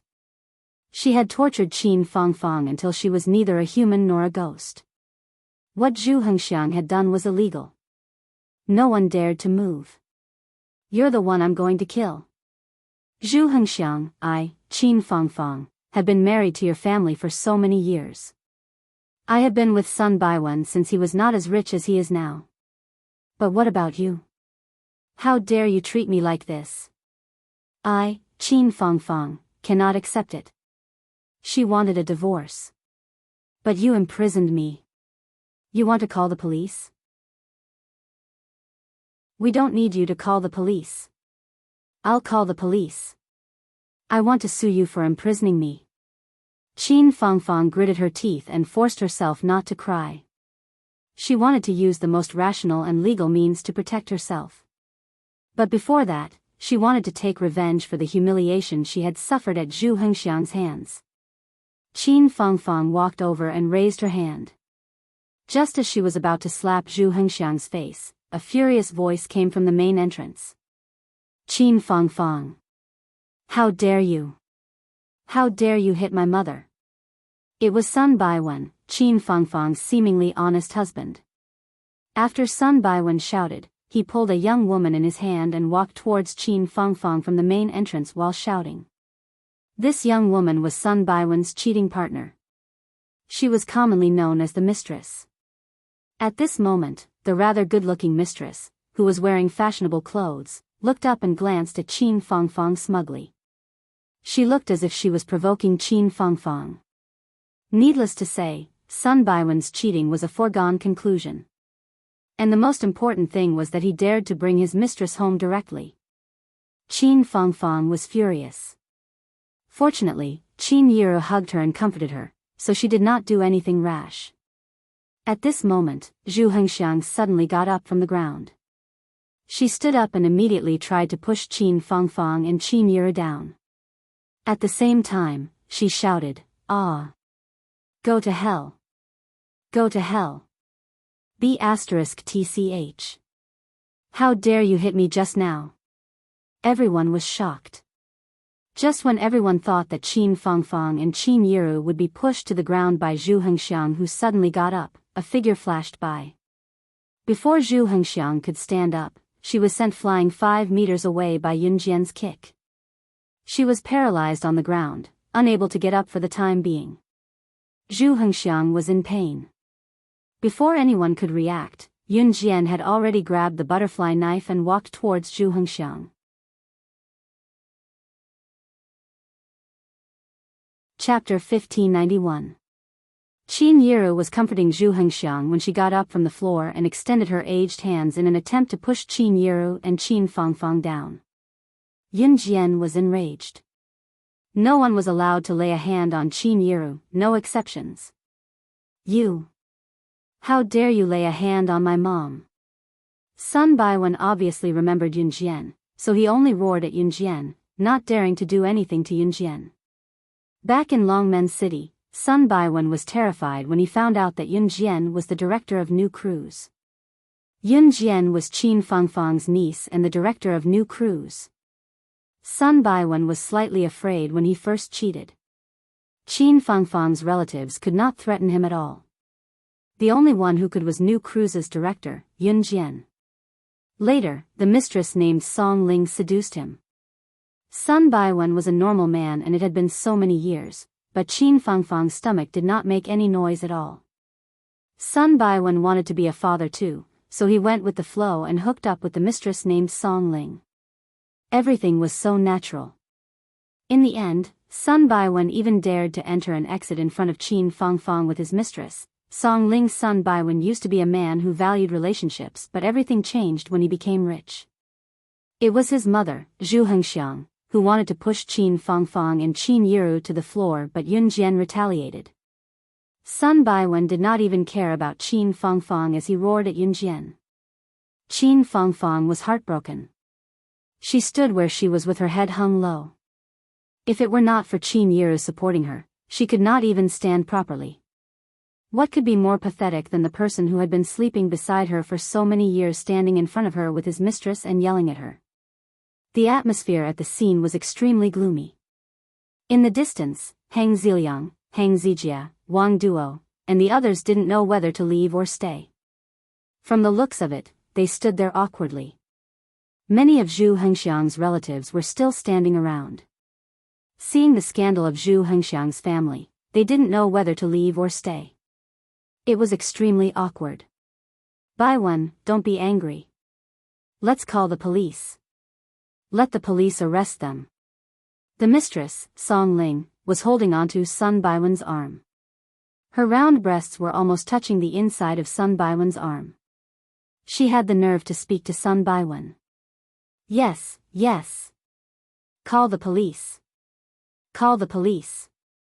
Sun Baiwen said as he took out his mobile phone from his pocket and was about to make a call. Yun Jian strode towards Zhu Hengxiang. She walked up to Zhu Hengxiang and grabbed her collar. She lifted the half-conscious Zhu Hengxiang up and patted her face with the butterfly knife. Go ahead and call the police. I believe that my knife can stab into her head before you make the call. Yun Jian lazily swung the butterfly knife in her hand. The knife swayed and almost brushed past Zhu Hengxiang's head.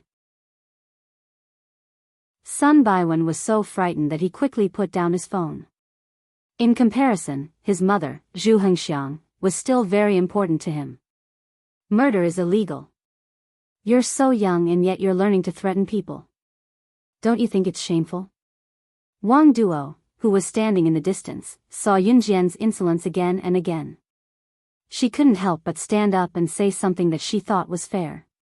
At this point, Hang Ziliang, Hang Zijia, Wang Duo, and the others who were about the same age as Yun Jian.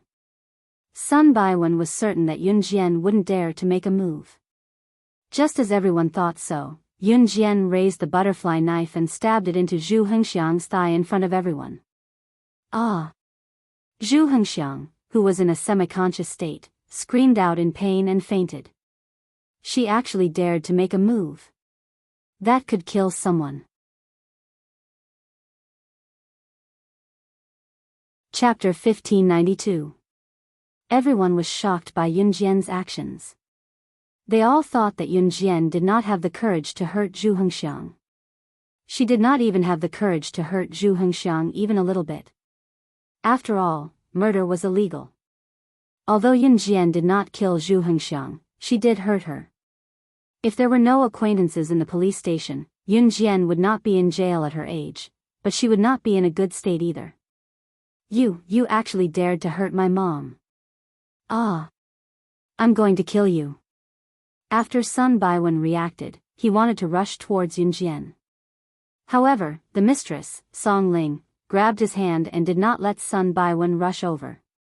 To be honest, if Sun Baiwen was determined, the mistress, Song Ling, would not be able to stop Sun Baiwen from rushing over. However, Sun Baiwen was afraid of Yun Jian from the bottom of his heart. That was why he was held back by Song Ling. Yun Jian saw Sun Baiwen's cowardice. She only smiled coldly. The knife stabbed into Zhu Hengxiang's thigh. It was enough to make Zhu Hengxiang suffer, but she would not die immediately. Yun Jian controlled her strength and position very well. The knife would not touch Zhu Hengxiang's main artery, so she would not die. Even if she was sent to the hospital 3 hours later, as long as the knife was not pulled out, she would not die. However, Zhu Hengxiang would also suffer a lot of pain. If the knife stabbed into Zhu Hengxiang's thigh, even if Zhu Hengxiang did not die, she would be in extreme pain. Don't blame Yun Jian for being cruel. Qin Fangfang had been imprisoned in the room by Zhu Hengxiang for the past 2 months. She had suffered a lot. Compared to the first time she saw Qin Fangfang, Yun Jian could clearly feel that Qin Fangfang had lost at least 10 kilograms. She was all skin and bones. Yun Jian's move scared Qin Fangfang, Qin Yiru, and Zhang Meihua. She actually dared to do it. Compared to Sun Baiwen, Song Ling, and the others, Wang Duo was so scared that her face was pale. She's not an ordinary person. Hang Ziliang narrowed his eyes and stared at Yun Jian. Just as Wang Duo, Hang Zijie, and Duan Qingxian were so scared that their faces turned white, he softly spat out these words. Just now, when Yun Jian demonstrated her hacking skills in front of them, Hang Ziliang felt that Yun Jian was not an ordinary person. This feeling was very strong. Although Wang Duo was scared of Yun Jian's ruthless look just now, she was still not convinced, especially when Yun Jian had been eye-catching. Therefore, Wang Duo curled her lips and complained in a low voice, "She doesn't have 3 legs, how is she not an ordinary person?" Inside an Han organization. The Han organization was huge. If they were to walk, it would take more than a day and a night to reach the end of an Han organization from one side to the other. Even by car, it would take a few hours. At this moment, in one of an Han organization's villas, Si Luo was sitting on the spot, bored. She was holding a bouquet of fresh flowers that she had just picked from outside and gently inserted them into the vase.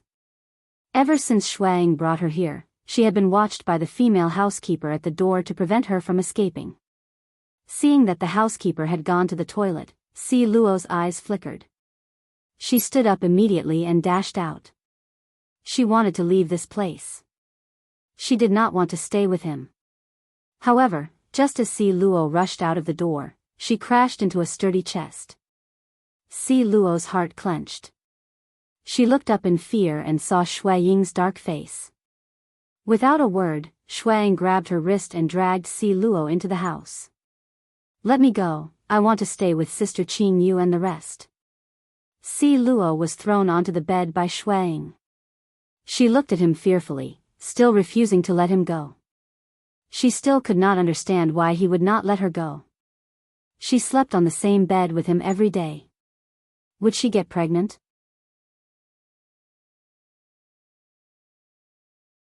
Chapter 1593. Shuang cupped Si Luo's mouth, which was still rambling on. He panted heavily as he kissed Si Luo's lips. The kiss sent Si Luo into a frenzy again. Her lips were bitten by Shuang and she could not break free. Her hands pounded on Shui Ying's chest but to no avail. Just as Si Luo was panicking and was about to break free from Shui Ying's embrace, Shuang suddenly let go of her lips and whispered gently into her ear, "I'm sorry. I like you, so don't leave me." As he spoke, he naturally reached out and grabbed her small hand that was pounding his chest. It was Shui Ying's first time saying something like that to her, so Si Luo was completely stunned. It was not that Si Luo did not have feelings for Shuang, but she did not know if what she felt for him was love. "So don't think about leaving me, Shuang stared into her eyes and said solemnly.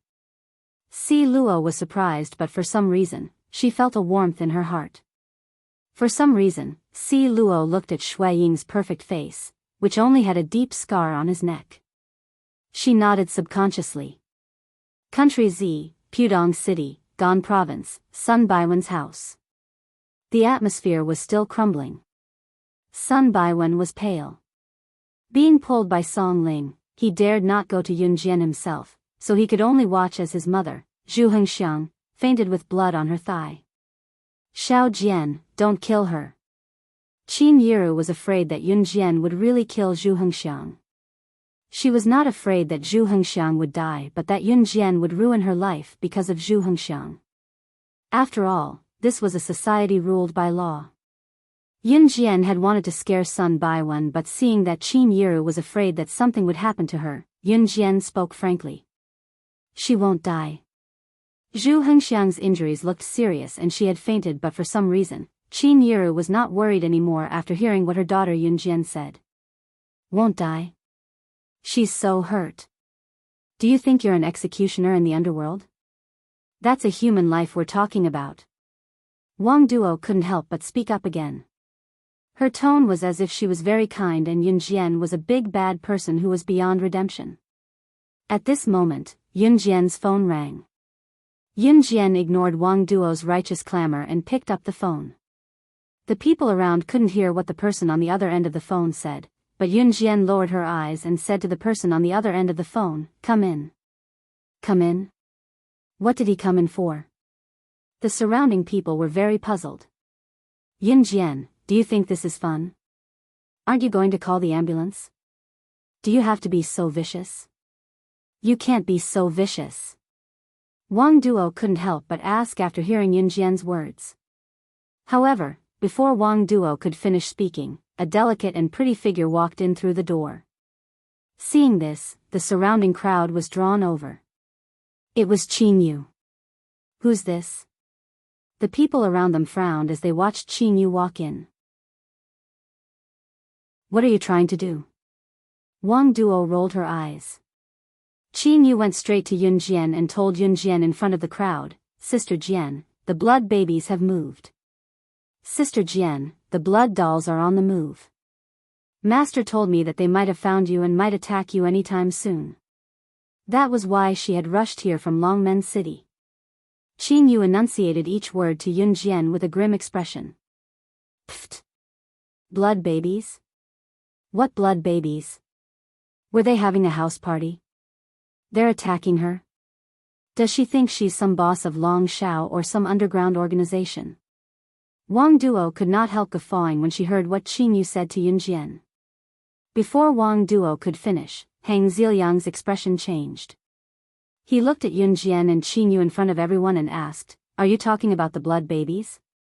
Is the blood doll you're talking about the underground assassin organization that rose to power recently in Southeast Asia and swallowed all the organizations in Southeast Asia as fast as possible?"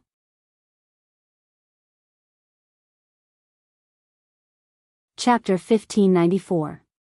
Hang Ziliang was a hacker. Even if he did not usually hear about the rise of a major assassin organization like Blood Doll, he could search for it on his computer. At Hang Ziliang's age, coupled with his current hacking skills, he could already be considered a talented person. Some organizations even went to invite Hang Ziliang to join their organizations after hearing about his deeds, but were all rejected by Hang Ziliang. There was no shortage of hackers who came into contact with computers. Naturally, Hang Ziliang, who had access to computers, could find out about the rising blood doll from various channels and how it had swept through all the girl organizations in Southeast Asia in the shortest time possible. Now that the triad was abuzz, Blood Doll's ability and influence had spread throughout Southeast Asia, becoming an assassin organization that was second only to An Hun Group and Kosha mercenaries. Therefore, when he heard what Qin Yu said to Yun Jian, Hang Ziliang was dumbfounded. When he recovered, he was deeply terrified. Qin Yu tilted her head, her long black hair flowing in the wind. She turned around when Hang Ziliang told her about the blood baby. Her long hair flowed in the wind as her deep black eyes stared at Hang Ziliang sharply. "You." Hang Ziliang stuttered under Qin Yu's stare. He gulped and did not say anything else. "Sister Jian, do you need me to end him?" Qin Yu stood beside Yun Jian with a dark expression. Her usual playfulness and exuberance were gone, replaced by indifference. Did it not mean that she was going to kill him? Hearing Qin Yu's words, the people around them subconsciously took a few steps back. The girl who was called in by Yun Jian had a piercing gaze.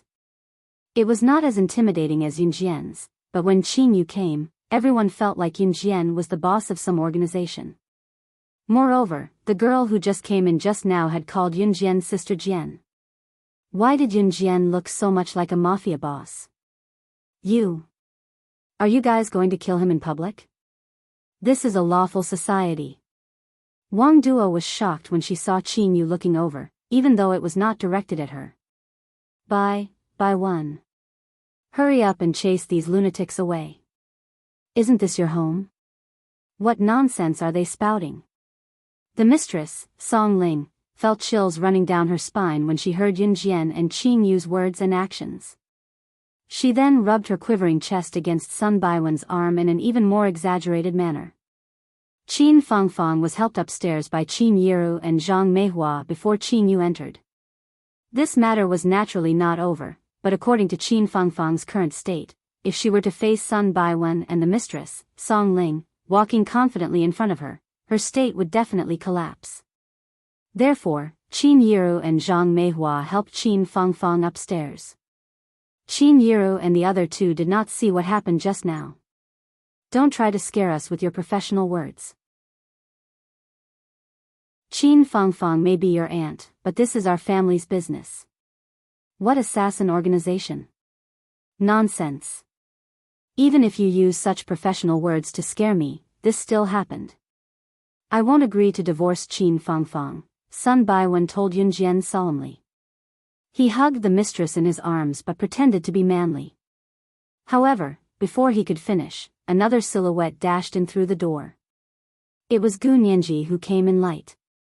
Gu Nianji was dressed in a black casual outfit.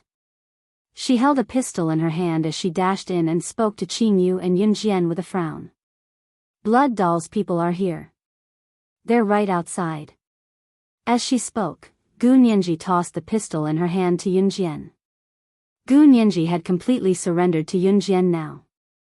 The crowd could only watch as Yunjian caught the pistol that might or might not be a real one nimbly and caught the bullet that Gu Nianji tossed over. She loaded the gun and loaded it. Gu Nianji did not even need to lower her head to complete the series of actions. Chapter 1595. Yunjian's cold back view, paired with her high ponytail, looked slender from the back despite her short-sleeved shirt and shorts. Her figure was just right, and she was full of energy like a grim reaper who was ready to kill at any moment. The people standing behind Yunjian were stunned for a moment. Did they just see the grim reaper from hell?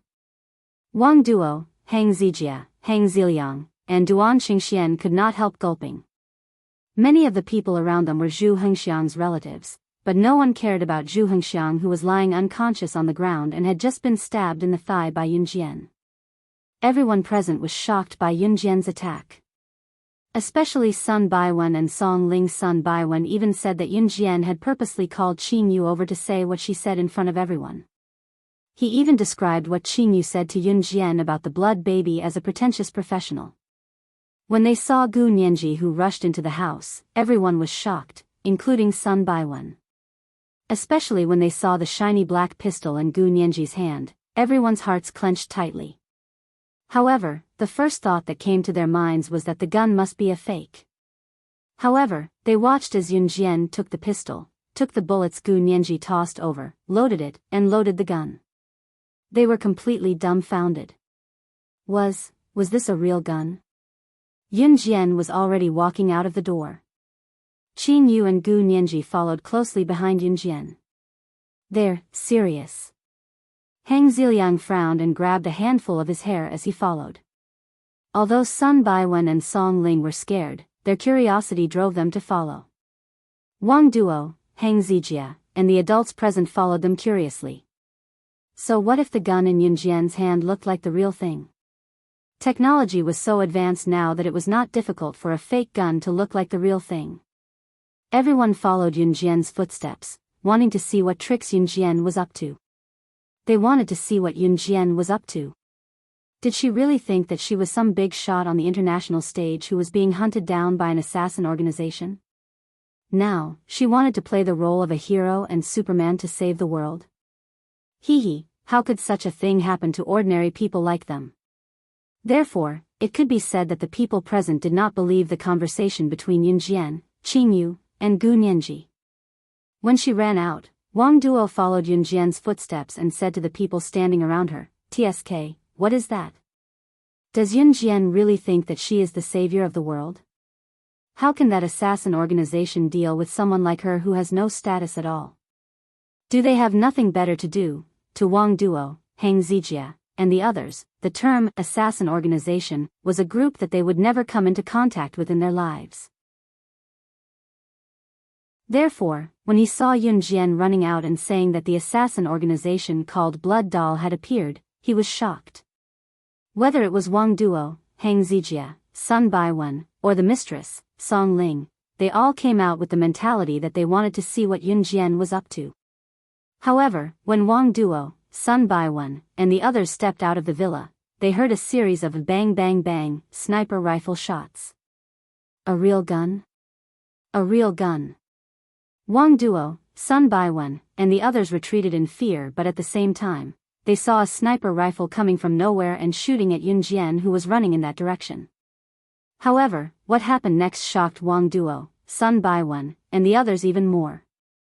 They saw Yun Jian dive to the ground when the sniper rifle shot at her, dodging the bullets skillfully. That silhouette was as agile as the king of the jungle. That was a real sniper rifle. A real bullet. She actually dodged the sniper rifle's shots. That's scientifically impossible. Hang Ziliang was so shocked that his jaw almost dropped.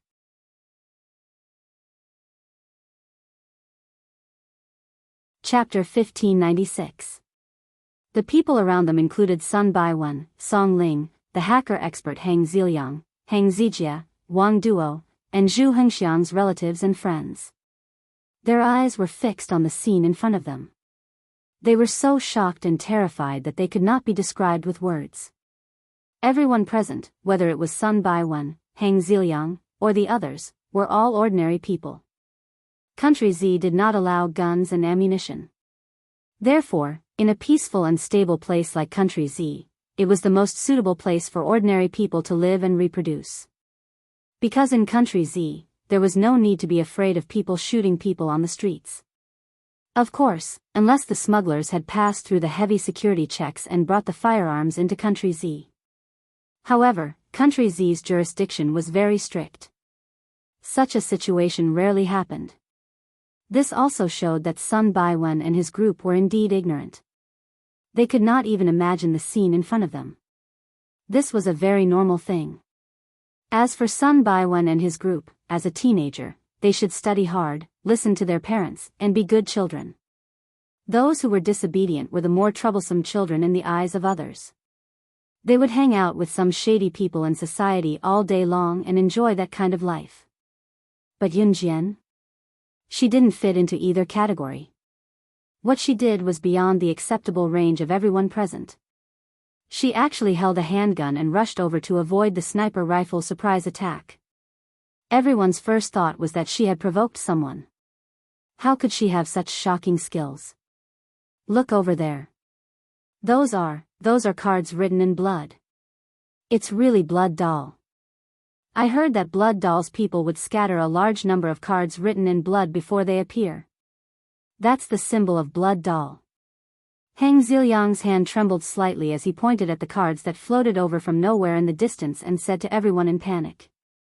It's really the assassin organization called Blood Doll. Then, what should we do? Are we going to die here? Wang Duo was already frightened by the sniper rifle's bullets that were fired at Yun Jian. She had a bitter and pale face as she said these words in an extremely cold voice. As soon as she said this, Wang Duo's face turned ferocious. She gritted her teeth and said, "It's all Yun Jian's fault. If it wasn't for her, we wouldn't be in such danger." Just as she finished her sentence, everyone saw Yun Jian evade the first wave of sniper fire. While the sniper was still reloading, she spoke to Qing Yu and Gu Nianji, who were following closely behind her. 9:00 on the left, 34 meters away, 9 floors in the air, 2 snipers. 2:00 on the right, 45 meters away, 12 floors in the air, 3 snipers. As for the remaining 5 snipers at 12:00, leave them to me. When Yun Jian was dodging the bullets of the 10 snipers, he had already calculated the hiding position, distance, floor, and position of the 10 snipers. She stood where she was, alert of her surroundings, but spoke to Qing Yu and Gu Nianji in her calmest tone. Got it. Got it. Qing Yu and Gu Nianji obeyed. They put away their pistols swiftly and put them back into their pockets without looking before running to the left and right respectively. Sun Baiwen and the rest who were standing where they were could even see Qing Yu and Gu Nianji taking out knives from their pockets and holding them in their palms as they ran. In addition to their balanced speed, they looked just like the assassins in the movies. However, this was not what shocked the crowd the most. She can calculate each sniper's hiding position, distance, floor, and specific position while evading the sniper's bullets. Hang Ziliang exclaimed in horror as he stared in that direction. Hearing what Hang Ziliang said, Sun Baiwen, Song Ling, Hang Zijia, Wang Duo, and everyone else looked at Yun Jian in shock. Was she still human?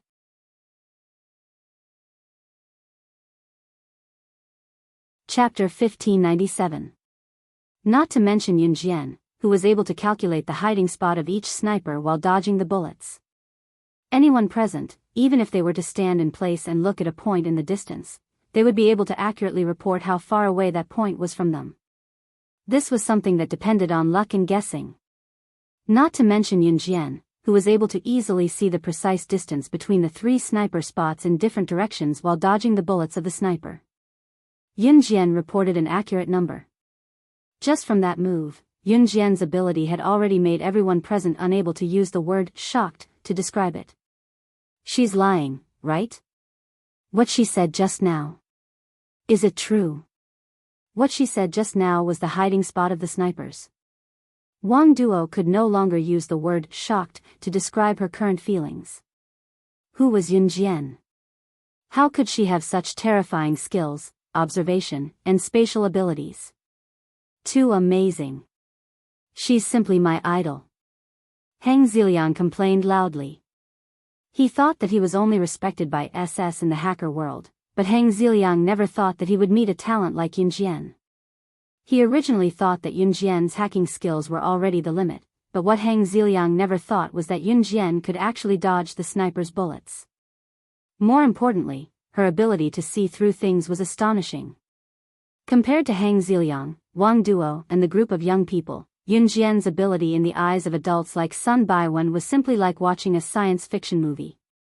Especially the mistress Song Ling, the more powerful Yun Jian was, the more scared she was. Because Yun Jian was Qin Fangfang's niece. Look, what is she doing?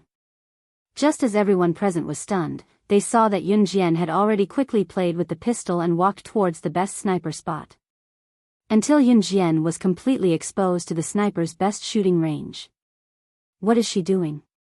If the sniper wants to snipe her, he has to consider the direction of the wind, the speed of the wind, the distance, and other areas. If she walks over there, she will directly expose herself to the sniper's range. Hang Ziliang was so scared that he broke out in a cold sweat for Yun Jian. Among those present, other than Hang Ziliang, be it Sun Baiwen, Wang Duo, Hang Zijia, or Duan Qingxian, none of them understood what Yun Jian was doing or what she was trying to do. Hang Ziliang was the only one who knew a little about what Yun Jian had done. Therefore, after hearing Hang Ziliang's explanation, everyone present couldn't help but gasp. Everyone thought that Yun Jian was crazy. Was there something wrong with her brain? He actually exposed himself to the sniper's sniper range. Was she courting death? However, they saw Yun Jian's cold smile. She held the black pistol in her hand, but she didn't take out her usual butterfly knife. Instead, she held the pistol in her hand very agilely and walked towards the sniper's sniper range. The butterfly knife was indeed the weapon she was best at. However, today, at this moment, she wanted to tell the group of assassins from Blood Doll one thing. She was good at butterfly knives. She could use them flexibly and freely. As for the pistol, she was still good at it. I know, she must be trying to kill the sniper. Oh my God. She is standing on flat ground and killing the sniper. The longest range of a pistol is 50 meters. Standing on flat ground and using a pistol to kill the sniper, and protecting oneself from being killed by the sniper, this is something unheard of in the entire world. Could it be that she really wants to? Hang Ziliang was panicking, so he shouted those words out in fear. Everyone's hearts tightened when they heard Hang Ziliang's words. When everyone reacted and looked over there, they saw that Yun Jian had already moved.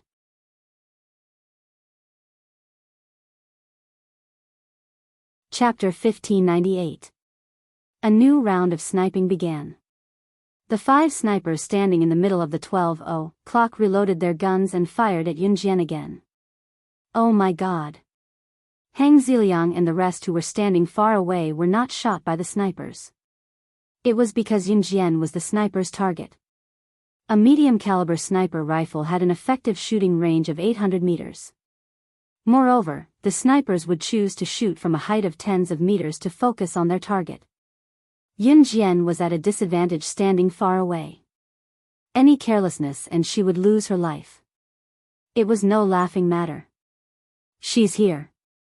She's here. Hang Ziliang could even feel Yunjian's victory. He gripped the corner of his shirt tightly and looked sideways at Yunjian. His instincts told him that Yunjian's ability was enough to shock them. Of course, other than Hang Ziliang who thought so, the rest did not think so. No matter how powerful Yunjian was, she was only a teenage girl. She was no different from an ordinary girl. How powerful could she be? Therefore, the people present could already imagine how miserable Yunjian's ending would be. Go to hell. Let her die. Song Ling dared not imagine what would happen to her if Yunjian survived. Song Ling became Sun Baiwen's mistress. She wanted to replace Qin Fangfang and become the Sun family's official wife one day. Her plan was simple. She wanted Qin Fangfang to get out of the Sun family. She had heard from Sun Baiwen about Yunjian's power. She was the director of new crews. Yunjian's aunt was Qin Fangfang. If Yunjian died in the sniper's hands, Song Ling felt that she would have nothing to fear. However, if Yunjian did not die and she had such terrifying ability, what would Song Ling do if something happened to her? Therefore, Song Ling had an idea. To distract Yunjian, she shouted loudly. She looked like she wanted the snipers to notice Yunjian's hiding spot and kill Yunjian. She's over there. Next to that tree. Kill her. Quick, snipe her. Song Ling thought that her shout was more or less useful for the sniper to locate Yunjian's hiding spot and snipe her to death. When the people around heard Song Ling's shout, their impression of the mistress dropped again. Yunjian was hiding behind a tree. Her eyes darkened when she heard Song Ling's shout. At that moment, the sniper who was far away found Yunjian's hiding spot. He had obviously heard Song Ling's shout and started firing at Yunjian. Without hesitation, Yunjian rolled away from the tree. The tree was blown to smithereens by the sniper's bullets from afar at the same time. Yunjian rolled on the ground and the sniper's bullets swept across the ground. That's it. Now's the time. Yunjian looked up slightly. She held her gun and sensed the exact location of the sniper's attack. She turned her gun and aimed at the sky. In the same direction as the sniper, there were 5 sniper spots not far away. She did not even look up when she fired the shot. To Yunjian, she relied on the trajectory of the sniper's strafing bullets to kill the sniper. She raised her hand and fired along the bullet trajectory. Naturally, she could kill the sniper. After 5 shots, Yunjian turned around and walked back to Hang Ziliang, Sun Baiwen, and the others. Hang Ziliang, Sun Baiwen, Song Ling, and the others could clearly see that the 5 snipers on the tall building did not have time to hide. They were hit in the head by Yunjian's 5 shots and fell backward. Yunjian did not even need to use her eyes to confirm that the 5 snipers were dead.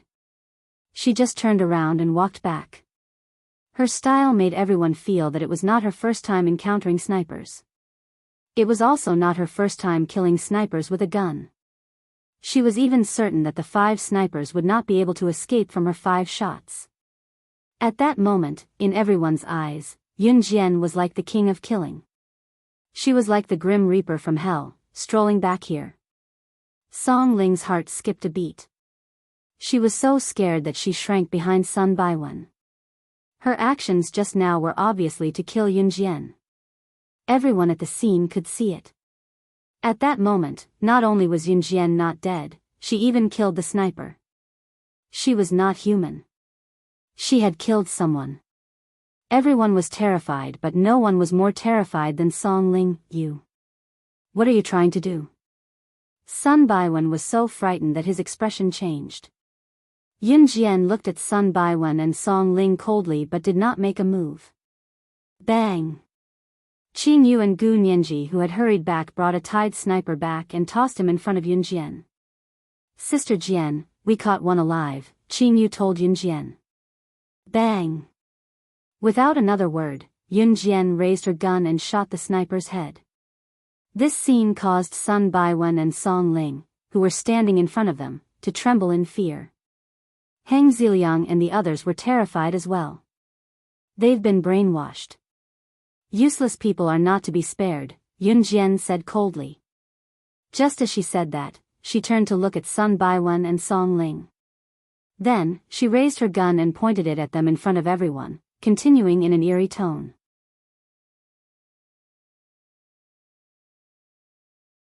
Chapter 1599. Yun Jian had killed the snipers who were captured alive right in front of the crowd and had even killed the 5 snipers from high up in the sky earlier. In addition, Yun Jian had stabbed her aunt's shameless mother-in-law, Zhu Hengxiang's thigh without even looking. Everyone present believed that since Yun Jian had pointed her gun at Sun Baiwen and the mistress, Song Ling, she would definitely shoot. It was because she had killed the snipers earlier. Most of the people present were the common people of Pudong City. Apart from visiting relatives and friends at Zhu Hengxiang's house and gathering with relatives like today, they usually lived a simple life. What happened today was completely out of everyone's expectations. When Yun Jian killed the snipers from high up in the sky, the crowd did not feel as horrified as when Yun Jian killed them. However, when Yun Jian killed the snipers that Qing Yu had brought back with a single shot, it felt like she was the boss of a black market, instilling fear in the people around her. Song Ling was scared out of her wits as well. When Yun Jian pointed the gun at her head, Song Ling let go of Sun Baiwen's arm and knelt down in front of Yun Jian. I didn't do it on purpose. I won't do it again. I'll return him to your aunt. Song Ling was scared out of her wits, even kowtowing to Yun Jian in apology. If Yun Jian let Song Ling go today, she would not be Yun Jian anymore, Yun Jian. It was true that Yun Jian would not kill Song Ling based on her aunt, Qin Fangfang. However, Yun Jian hated it when people did things behind her back. Just like how Song Ling had screamed at the snipers from afar that she wanted her dead. If Yun Jian could let Song Ling go today, she would write her name in reverse, Yun Jian. That kind of trashy man is only good enough for a woman like you. My aunt is not on the same level as you. Yun Jian finished speaking and was about to shoot Song Ling in the head. However, before Yun Jian could deliver the shot, Sun Baiwen, who was standing beside Song Ling, suddenly shouted at Yun Jian. His appearance was filled with a sense of recklessness. How dare you? You dare to kill us? If you dare to kill us, you will go to jail yourself. If you don't kill us, we'll keep what happened today as secret. We won't pursue the matter of the snipers you killed and my mother's death. Leave. You can do whatever you want. As long as you don't kill us. Sun Baiwen usually looked like an honest and straightforward person. At this moment, he first wanted to subdue Yun Jian and then use a soft tone to negotiate with Yun Jian. Yun Jian suddenly narrowed her eyes. She had not met someone as interesting as Sun Baiwen in a long time. Therefore, she retracted her pistol and narrowed her eyes at Sun Baiwen with a fierce gaze. Are you threatening me? No, I'm just negotiating with you. It's the best way to deal with you and me. Sun Baiwen thought that he had successfully threatened Yun Jian. Therefore, he wiped the cold sweat off his palms and opened his mouth again. Blood Doll is the #1 assassin organization in Southeast Asia. Now, it's fighting for the entire Southeast Asia. So, do you think that I, who is being hunted down by Blood Doll, have a lower status than them? Just when Sun Baiwen thought that his negotiation was successful, Yun Jian's indifferent voice rang out. Sun Baiwen's heart tightened. Everyone present widened their eyes in horror, especially Wang Duo, Heng Ziliang, and the others. Just when everyone was in shock and horror, Yun Jian's voice rang out again. If I kill you, I also have a way to make you disappear completely from the eyes of the Z people. no one will find out about your deaths. Your deaths will be as if you never existed in this world. So, what right do you have to negotiate with me? What she said sent chills down Sun Baiwen's spine. I have a lot of rules. Anyone who dares to stand behind me and do things behind my back must die today. Just when everyone was unable to react, Yun Jian's eyes suddenly turned ruthless. She raised her hand and fired a shot at the head of the mistress, Song Ling, which shocked everyone present.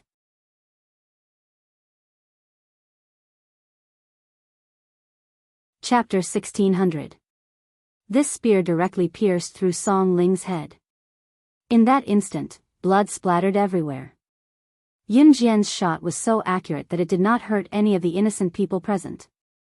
However, Song Ling did not even have the chance to react before her head was shot through. Bam! Song Ling's eyes widened. She died with her eyes wide open, but she could no longer stand up after falling to the ground. Be it ancient times or modern times, a mistress had always been an abhorrent existence. Yun Jian's shot went straight for Song Ling's vital spot. The shot meant that Song Ling would never be able to stand up again. Seeing this, everyone present screamed in fright and took a few steps back. Dead. She really killed Song Ling. Sun Baiwen fainted from the shock because Song Ling had died right next to him, just like that. As for most of the people present, almost half of them fainted from the shock. Most of them were women. Except for Sun Baiwen. Yun Jian turned her gun after killing Song Ling and pointed it at Sun Baiwen. She shot Sun Baiwen's lower body where his family jewels were. She did not kill him because her aunt, Qin Fangfang, had not divorced Sun Baiwen. If Sun Baiwen died, Qin Fangfang would only be considered a widow. Even if she divorced, people would say that her husband's family had died in an accident. She was so ungrateful that she did not even take care of her husband's parents and left. Yun Jian did not care about such a reputation, but her aunt, Qin Fangfang, definitely cared. After all, Qin Fangfang was just an ordinary woman. Such rumors would be very disadvantageous to her. Therefore, Yun Jian crippled Sun Baiwen directly but did not kill him. Then, she announced to the public that Sun Baiwen had cheated on her. It was reasonable for Qin Fangfang to divorce Sun Baiwen. At the very least, the rumors and slanders in the outside world would be directed at Sun Baiwen, and the one who would be scolded and criticized would only be Sun Baiwen. Fortunately, Qin Fangfang, Qin Yiru, and Zhang Meihua were upstairs and did not witness this. Yun Jian waved at Qin Yu and Gu Nianji. Qin Yu and Gu Nianji obeyed and walked towards the crowd in unison. You, what do you want them to do to us? Seeing this, Hang Ziliang shouted in horror. Just as he finished shouting, Yun Jian continued, I want you to forget what happened just now. Forget? Could there be something in this world that could make people forget part of their memories? Hang Ziliang's expression changed. Just as Hang Ziliang was feeling puzzled, Gu Nianji walked over and struck Hang Ziliang in the neck. Moments later, Qin Yu went to Yun Jian and nodded at Yun Jian. Sister Jian, they've been given amnesia lotion for 3 hours. Okay, you two take care of the scene. I'll take my mother and the others away first. Yun Jian instructed Qin Yu and Gu Nianji before turning to look for Qin Yiru and the rest in the room on the second floor. The 3-hour amnesia lotion was made by Qin Yu. It could make people forget everything that happened in the past 3 hours, and there were no side effects after consuming it. The rest was left to Qin Yu and Gu Nianji, while Yun Jian led Qin Yiru and the rest out the back door after going up to the second floor. Qin Fangfang was heartbroken, so they did not notice what happened in front of Sun Baiwen's house. After all, he was her husband whom she had spent most of her life with. Not showing weakness in front of outsiders did not mean that Qin Fangfang was not sad at all. Qin Fangfang did not bear any children for the Sun family, so she left casually. After returning to Longmen City, Qin Fangfang went back to Xinjiang town with Zhang Meihua despite her emotional breakdown. Everything that was irrational had to be dealt with after her brain calmed down and everything became rational. Sigh, Xiao Jian, I'll be going back to Xinjiang town to accompany your aunt for the next 2 days. Xiao Zhu and the rest have asked Mrs. Yang to pick them up.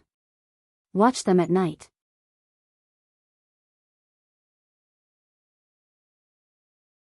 Chapter 1601. After Qin Yi left, the house quieted down. Ce was now in an Han group. Xiao Yunzhu and the other three were temporarily staying at Mrs. Yang's house, and Gu Junjian naturally had to go on a mission, so after Qin Yi left, there was really no one at home. However, Yun Jian naturally had somewhere to go. Moreover, she would be going to the hunting school selection field in 2 days. She would be in seclusion for an entire month, so naturally, Yun Jian had a lot of things to do during this month. For example, spread your feet further apart, and do the horse stance properly. Your flexibility isn't enough. Yun Jian crossed her arms in front of her chest, watching Zhang Xiaofeng, who was standing in front of her training like crazy. Zhang Xiaofeng's current strength had changed a lot compared to before, but it was still not enough. Zhang Xiaofeng's foundation was not bad, but the foundation was accumulated step by step. Yun Jian had not taught Zhang Xiaofeng anything substantial. Zhang Xiaofeng might be able to defeat a group of weak boys in school, but if he were to fight against an expert who had been practicing taekwondo since young, Zhang Xiaofeng would not be able to do it. This was because what Yun Jian taught Zhang Xiaofeng was only the basics. When Zhang Xiaofeng mastered all the basics that Yun Jian taught him, Yun Jian would then teach Zhang Xiaofeng the killer move. At that time, after Zhang Xiaofeng mastered the basics, Yun Jian would teach him the killer move. This way, Zhang Xiaofeng's strength would make a substantial leap. If Zhang Xiaofeng was a fast learner, he could even elevate his skills to the level of a high-level assassin. Of course, Zhang Xiaofeng's current strength was far from enough, because he had not mastered the basics. Idiot, haha, I like to see your legs trembling. Chen Sini stood at the side and laughed at Zhang Xiaofeng with her hands on her hips. Chen Sini and Zhang Xiaofeng were cousins. Both of them had been friends with Yun Jian ever since she transferred to Longmen City. Chen Sini and Zhang Xiaofeng bickered every day. Therefore, when she saw Zhang Xiaofeng squatting under Yun Jian's supervision and his legs swinging left and right like springs, Chen Sini couldn't let go of such a good opportunity to mock Zhang Xiaofeng. Her laughter was louder than anyone else's. Laugh, laugh, laugh, don't cry. Zhang Xiaofeng glared at Chen Sini a little angrily, but both Zhang Xiaofeng and Chen Sini were just bickering. They were not really angry. Zhang Xiaofeng, Chen Sini, and Ling Yichen were admitted to the same high school in Longmen City, so Ling Yichen would usually hang out with Chen Sini and Zhang Xiaofeng. However, he did not come today as he had something to do at home and could not leave. Zhang Xiaofeng, Chen Sini, and Ling Yichen were all studying in Longmen City No. 1 High School. The three of them were in the same school and usually played together. Yun Jian would look for Zhang Xiaofeng and the other two whenever she came back, mainly to check if Zhang Xiaofeng had been training obediently when she was not around. Master, I feel like I'm getting more energetic now. Zhang Xiaofeng did a squat and gestured a little. Continue. Yun Jian did not praise Zhang Xiaofeng as she spoke with a straight face as usual. This was a huge park in Longmen City. There was no lack of old men training and practicing Tai Chi around the park, but it was unheard of for people of Yun Jian, Zhang Xiaofeng, and Chen Sini's age to train in the park. Just as Zhang Xiaofeng reached a certain level in his squat, a group of young men and women who looked like hooligans sauntered in from outside the park. They went straight to where Yun Jian, Zhang Xiaofeng, and Chen Sini were. One of the boys pushed Zhang Xiaofeng, who was still squatting, away when he came to them and sized Yun Jian up with narrowed eyes provocatively. After a while, the boy even whistled exaggeratedly and teased, "Yo, yo, yo. Yo, yo, yo, Zhang Xiaofeng, is this the legendary master you've been talking about? You're actually taking a girl as your master. What an embarrassment to men."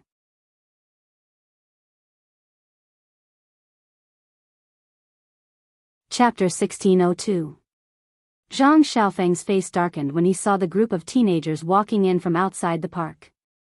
However, Yun Jian had once told him that unless his life was in danger or the sky was falling, he had to wait until he was done with his training before talking to anyone else. Hence, Zhang Xiaofeng kept his silence and continued squatting. "You guys are so annoying. There are so many people in class who want to learn from a master, but you guys are so bored during the weekend that you're cramping up. You even came all the way here. Let me tell you, Jinjian's ability isn't something you guys can compare to. Chen Sini retorted with a frown, unable to take the boy's words anymore. The boy's name was Yuan Hongming. He did know Zhang Xiaofeng and Chen Sini. Yuan Hongming was also a student of Longmen City No. 1 High School and was in the same school and class as Zhang Xiaofeng and Chen Sini. Yuan Hongming had a conflict with Zhang Xiaofeng and Chen Sini in school before. When school had just started, Yuan Hongming had started wooing Chen Sini madly when he saw how pretty Chen Sini was. However, he was stopped by Zhang Xiaofeng before he could even begin. Yuan Hongming and Zhang Xiaofeng's feud was thus born. Later, he heard from his classmates that Zhang Xiaofeng was learning from a girl and often went to the nearby park to train. That was why Yuan Hongming had brought his brothers and sisters from school today to surround Zhang Xiaofeng's master. They wanted to see what kind of person Zhang Xiaofeng's master was. A woman could be a master? Pfft. He, Yuan Hongming, was eager to see what was going on. A woman was actually Zhang Xiaofeng's master? Was this not the biggest joke in the world? Pfft, listen, he said this girl is good. He even said that we can't beat her. Haha. Yuan Hongming was considered tall and had an average appearance. However, as soon as Chen Sini finished speaking, a skinny and average-looking boy standing at the side, who was only about 1.59 meters tall, glanced at Yun Jian with shifty eyes and mocked. This boy was obviously Yuan Hongming's lackey. He was ugly and his words were not pleasant to hear. Zhang Xiaofeng, why are you not saying anything? Are you scared? If you have the guts, why don't you ask your master to fight with us in the arena? Let's see who's stronger. Yuan Hongming still remembered how Zhang Xiaofeng had stopped him from pursuing Chen Sini when school had just started. Seeing that Zhang Xiaofeng was squatting and ignoring him, Yuan Hongming felt a little angry.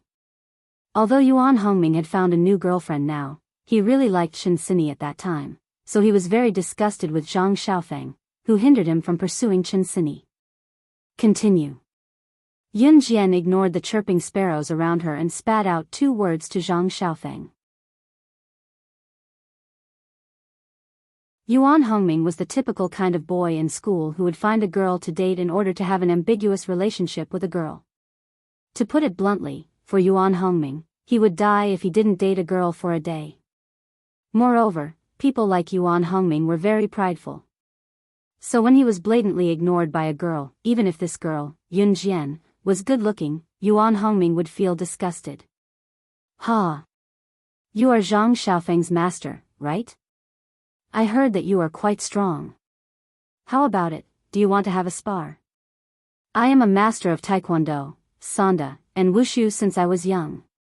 Don't blame me if I make you cry. Yun Jian had not agreed to fight with Yuan Hongming, but Yuan Hongming had already made his decision. However, Yun Jian did not have the intention to pay attention to Yuan Hongming from beginning to end, which made Yuan Hongming's group a little anxious. However, as a man who did not lose his temper with a girl, especially Yun Jian's outstanding looks, Yuan Hongming's group did not have the intention to force her. Seeing that Yun Jian did not pay attention to them, they followed the usual style of boys and began to show off in front of Yun Jian some things that they thought Yun Jian did not know. Hey, do you guys know about that internationally famous hunting school? A short boy who was only 1.59 meters tall and did not look very good said mysteriously. I know. That is the place that all the special forces in the world yearn for. I heard that the mortality rate is very high. But after graduating, the people who come out are the top talents in the world. Immediately, another boy added. Hearing this, the girls beside Yuan Hongming's group all exclaimed, wow, and oh. With this, the short boy became even more excited. When he spoke, he even glanced at Yun Jian arrogantly, almost to the point of flying to the sky. My uncle is a special forces soldier. In 2 days, that hunting school, our country's Z's selection will begin. I heard that only 3 people can be shortlisted, and there are 100 people participating. My uncle is also one of the 100 people.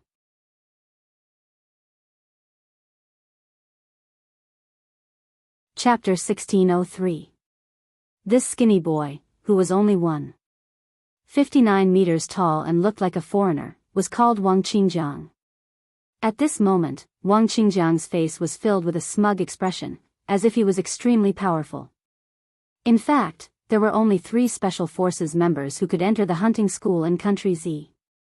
The selection field was just a selection held by Country Z to select 3 members who would represent their country to go to the hunting school. Of course, the Special Forces members who could be sent to the selection field were the top talents in Country Z. Although Wang Qingjiang's cockiness made everyone present unhappy, it was very popular with this group of girls. Most of the girls didn't know much about the market, but these guys tried their best to understand all kinds of markets just to show off in front of the girls. As it turned out, Wang Qingjiang's bragging made the girls' jaws drop in shock. Wang Qingjiang turned his head to look at Yun Jian proudly, but saw that Yun Jian didn't show any signs of surprise. He couldn't help but be surprised. Shouldn't she be surprised that his uncle could go to such a harsh place like the selection field? Why didn't this girl have any reaction at all? Qingjiang, you're hiding it so well.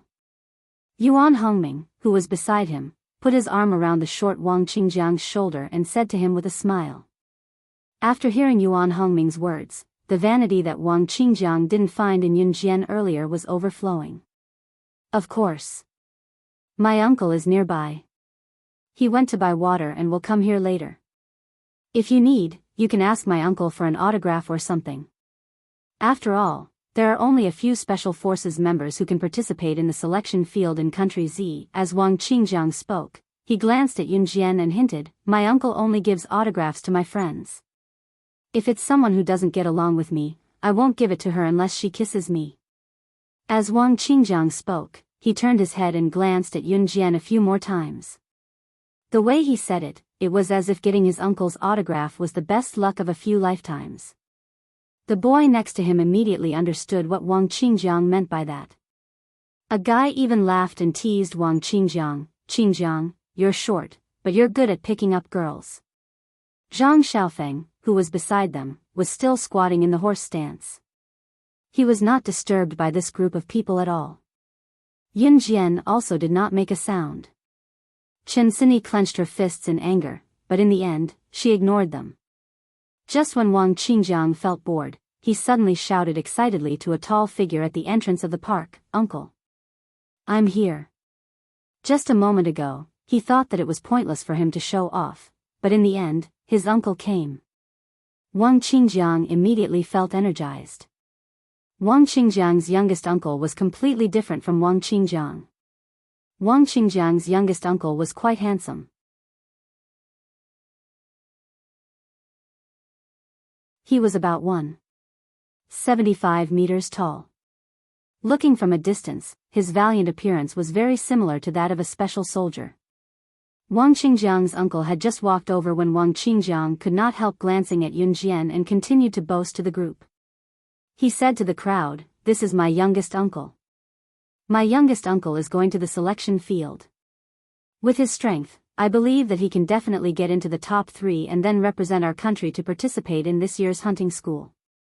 You guys, if you're smart, you should ask for his autograph or something." Speaking of this, Wang Qingjiang paused again. He turned his short body slightly and looked at Yun Jian with a provocative gaze. Just when he was about to use words to flirt with Yun Jian a few more times. However, he saw his youngest uncle looking at Yun Jian. After seeing Yun Jian's appearance clearly, Wang Qingjiang's youngest uncle looked at Yun Jian excitedly in front of everyone and said, You're the girl from Min City's military school. Last time, in the headquarters of Glenn, the boss of the underground black market in Europe and America, it was you who led people to break out of the encirclement in the dungeon where no one had ever escaped before and led people to launch a surprise attack.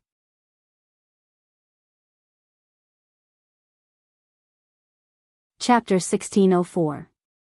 Wang Qingjiang's uncle's name was Wang Dong. He was quite good-looking and was about 1.75 meters tall. He was a Special Forces soldier under Gu Junjian. Last time, Yun Jian had seized a helicopter and drove it to the headquarters of the European and American underground black market boss, Gu Luan, to rescue Gu Junjian. Wang Dong was one of the Special Forces soldiers with Yun Jian. Therefore, even though that incident had been suppressed and the people from the Min City Military Academy and the Special Forces did not know the truth, Wang Dong still knew what had happened back then. Back then, it was Yun Jian who had rescued Gu Junjian and the others from the dungeon. Wang Dong still could not forget how Yun Jian had rescued Gu Junjian and the others from the dungeon. In the dungeon, facing so many guards armed with machine guns, she had killed them all without batting an eyelid. She had easily rescued everyone from the dungeon. She had become the only legendary person who had led people out of the dungeon where no one had been able to escape. "Uncle, what are you talking about?" After hearing what his uncle Wang Dong had said, Wang Qingjiang was stunned for a moment and did not react for a long time. The dungeon built by the boss of the European and American underground black market. That is the dungeon where no one has been able to break out of the dungeon. Didn't they say that someone had successfully escaped a while ago? How could it be her? She's just a high school student who had just entered school. Yuan Hongming was also shocked by Wang Qingjiang's uncle Wang Dong. What Wang Dong said was simply too inconceivable. It was said that the boss of the European and American underground black market, Gu Luan, was arrested because of the first person who had successfully escaped from the dungeon. Yun Jian was just an ordinary high school student. How could she be the legendary person? Moreover, this incident had not been reported. "I've always wanted to get to know you. Not only are you powerful, but you're also Officer Ji's daughter. I didn't expect you to be my nephew's friend." Wang Dong didn't realize that his nephew Wang Qingjiang and the others were hostile towards Yun Jian. He looked at Yun Jian with admiration. The daughter of a military officer with astonishing strength? These words flooded into the hearts of Wang Qingjiang, Yuan Hongming, and everyone present, causing everyone present to widen their eyes. Yun Jian, she was the daughter of a military officer? Moreover, he was praised by Wang Qingjiang, a powerful Special Forces soldier. His strength was astonishing. Wasn't this too inconceivable? Putting aside the fact that Wang Qingjiang's uncle, Wang Dong, had just said that Yun Jian was the first person in history to successfully escape from the dungeon, just the words that followed were enough to make everyone present go crazy. Yun Jian blinked. She didn't say much, but she also tacitly agreed to this fact. "Uncle. She's really that powerful." Wang Qingjiang pointed at Yun Jian. He blinked fiercely and then looked at Wang Dong in disbelief. Yuan Hongming's face was also as dark as if he had eaten dog poop. At the beginning, Yuan Hongming and Wang Qingjiang looked down on Yun Jian, Zhang Xiaofeng, and Chen Sini. Now, their faces were as dark as it could be. However, before Wang Qingjiang and Yuan Hongming's faces became darker, Wang Dong's voice sounded again. "How can it be fake? Didn't you say that you wanted to know my opponents in the hunting school selection? She's one of them."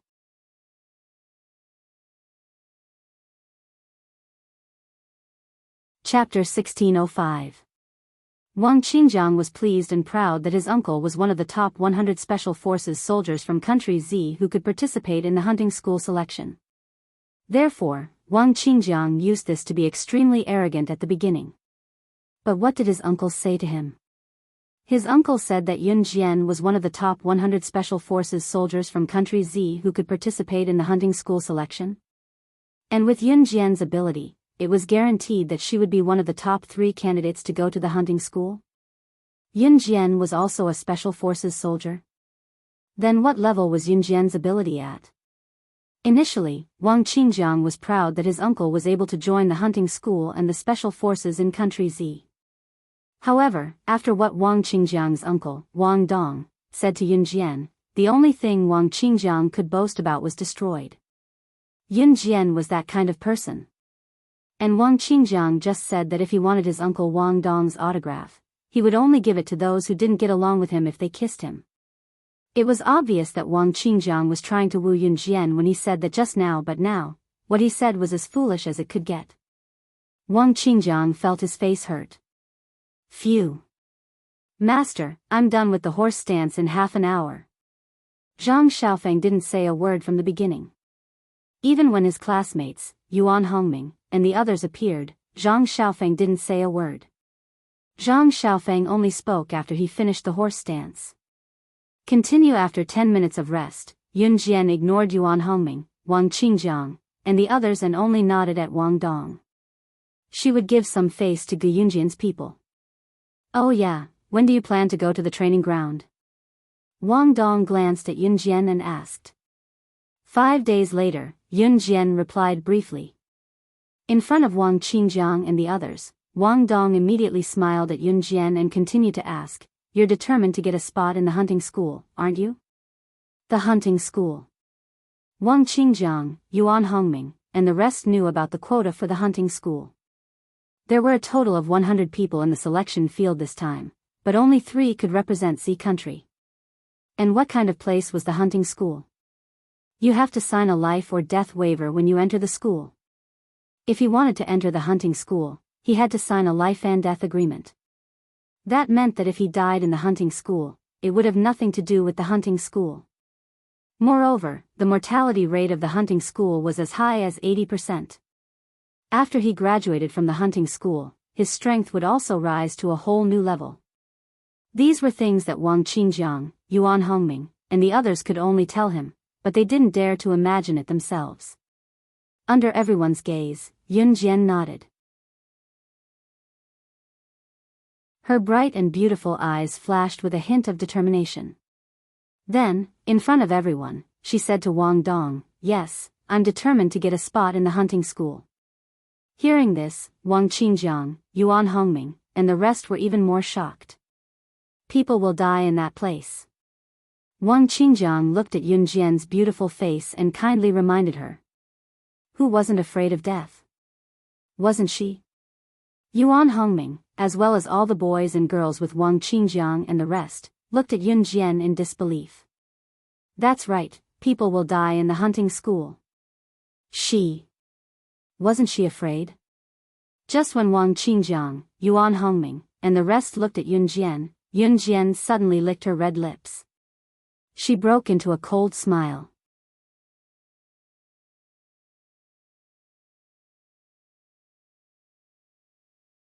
Chapter 1606.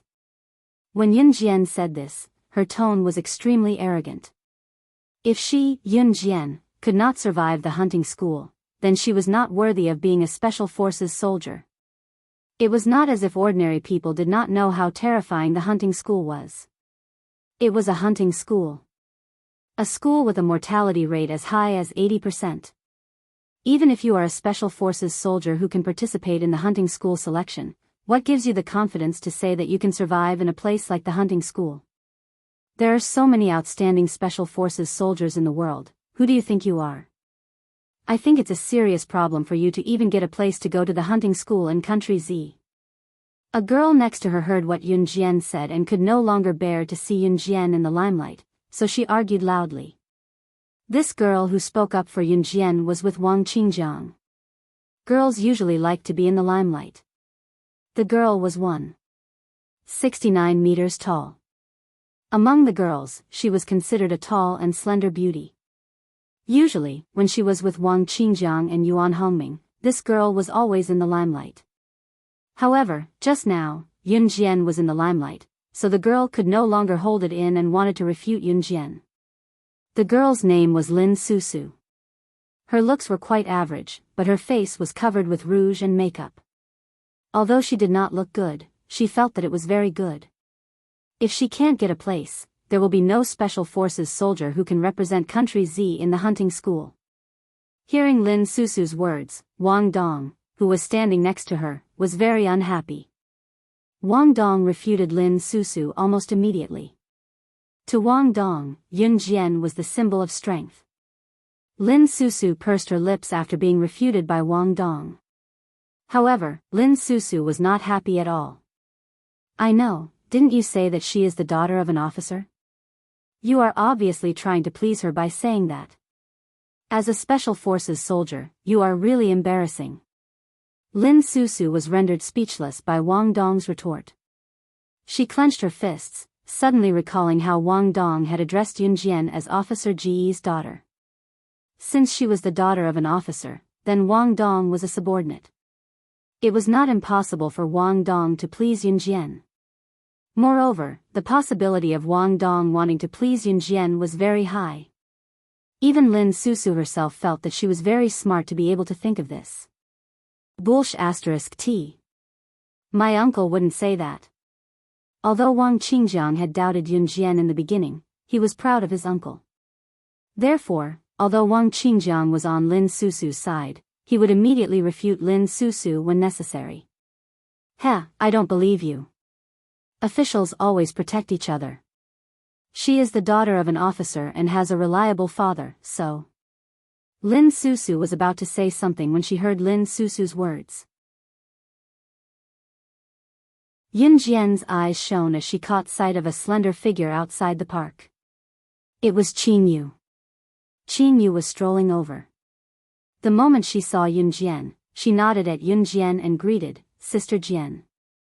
Sister Jian? Sister? Other than Zhang Xiaofeng and Chen Sini, everyone else was taken aback. Lin Susu, in particular, stood out more than anyone else. Amidst everyone's shock, Yun Jian gestured at Qin Yu and the latter told Yun Jian in front of everyone, Sister Jian, it's as expected. Sister Jian, it's just as you expected. The dozen snipers that Blood Doll sent to kill you last time were just to test your skills. Just as Qin Yu finished, she was drowned out by Wang Dong's soul-stirring voice. Wang Dong widened his eyes in shock and exclaimed at Yun Jian and Qin Yu in front of everyone, you're tuning in to the Romantic Tales YouTube channel. Don't forget to subscribe and join us on this journey to catch the most captivating stories.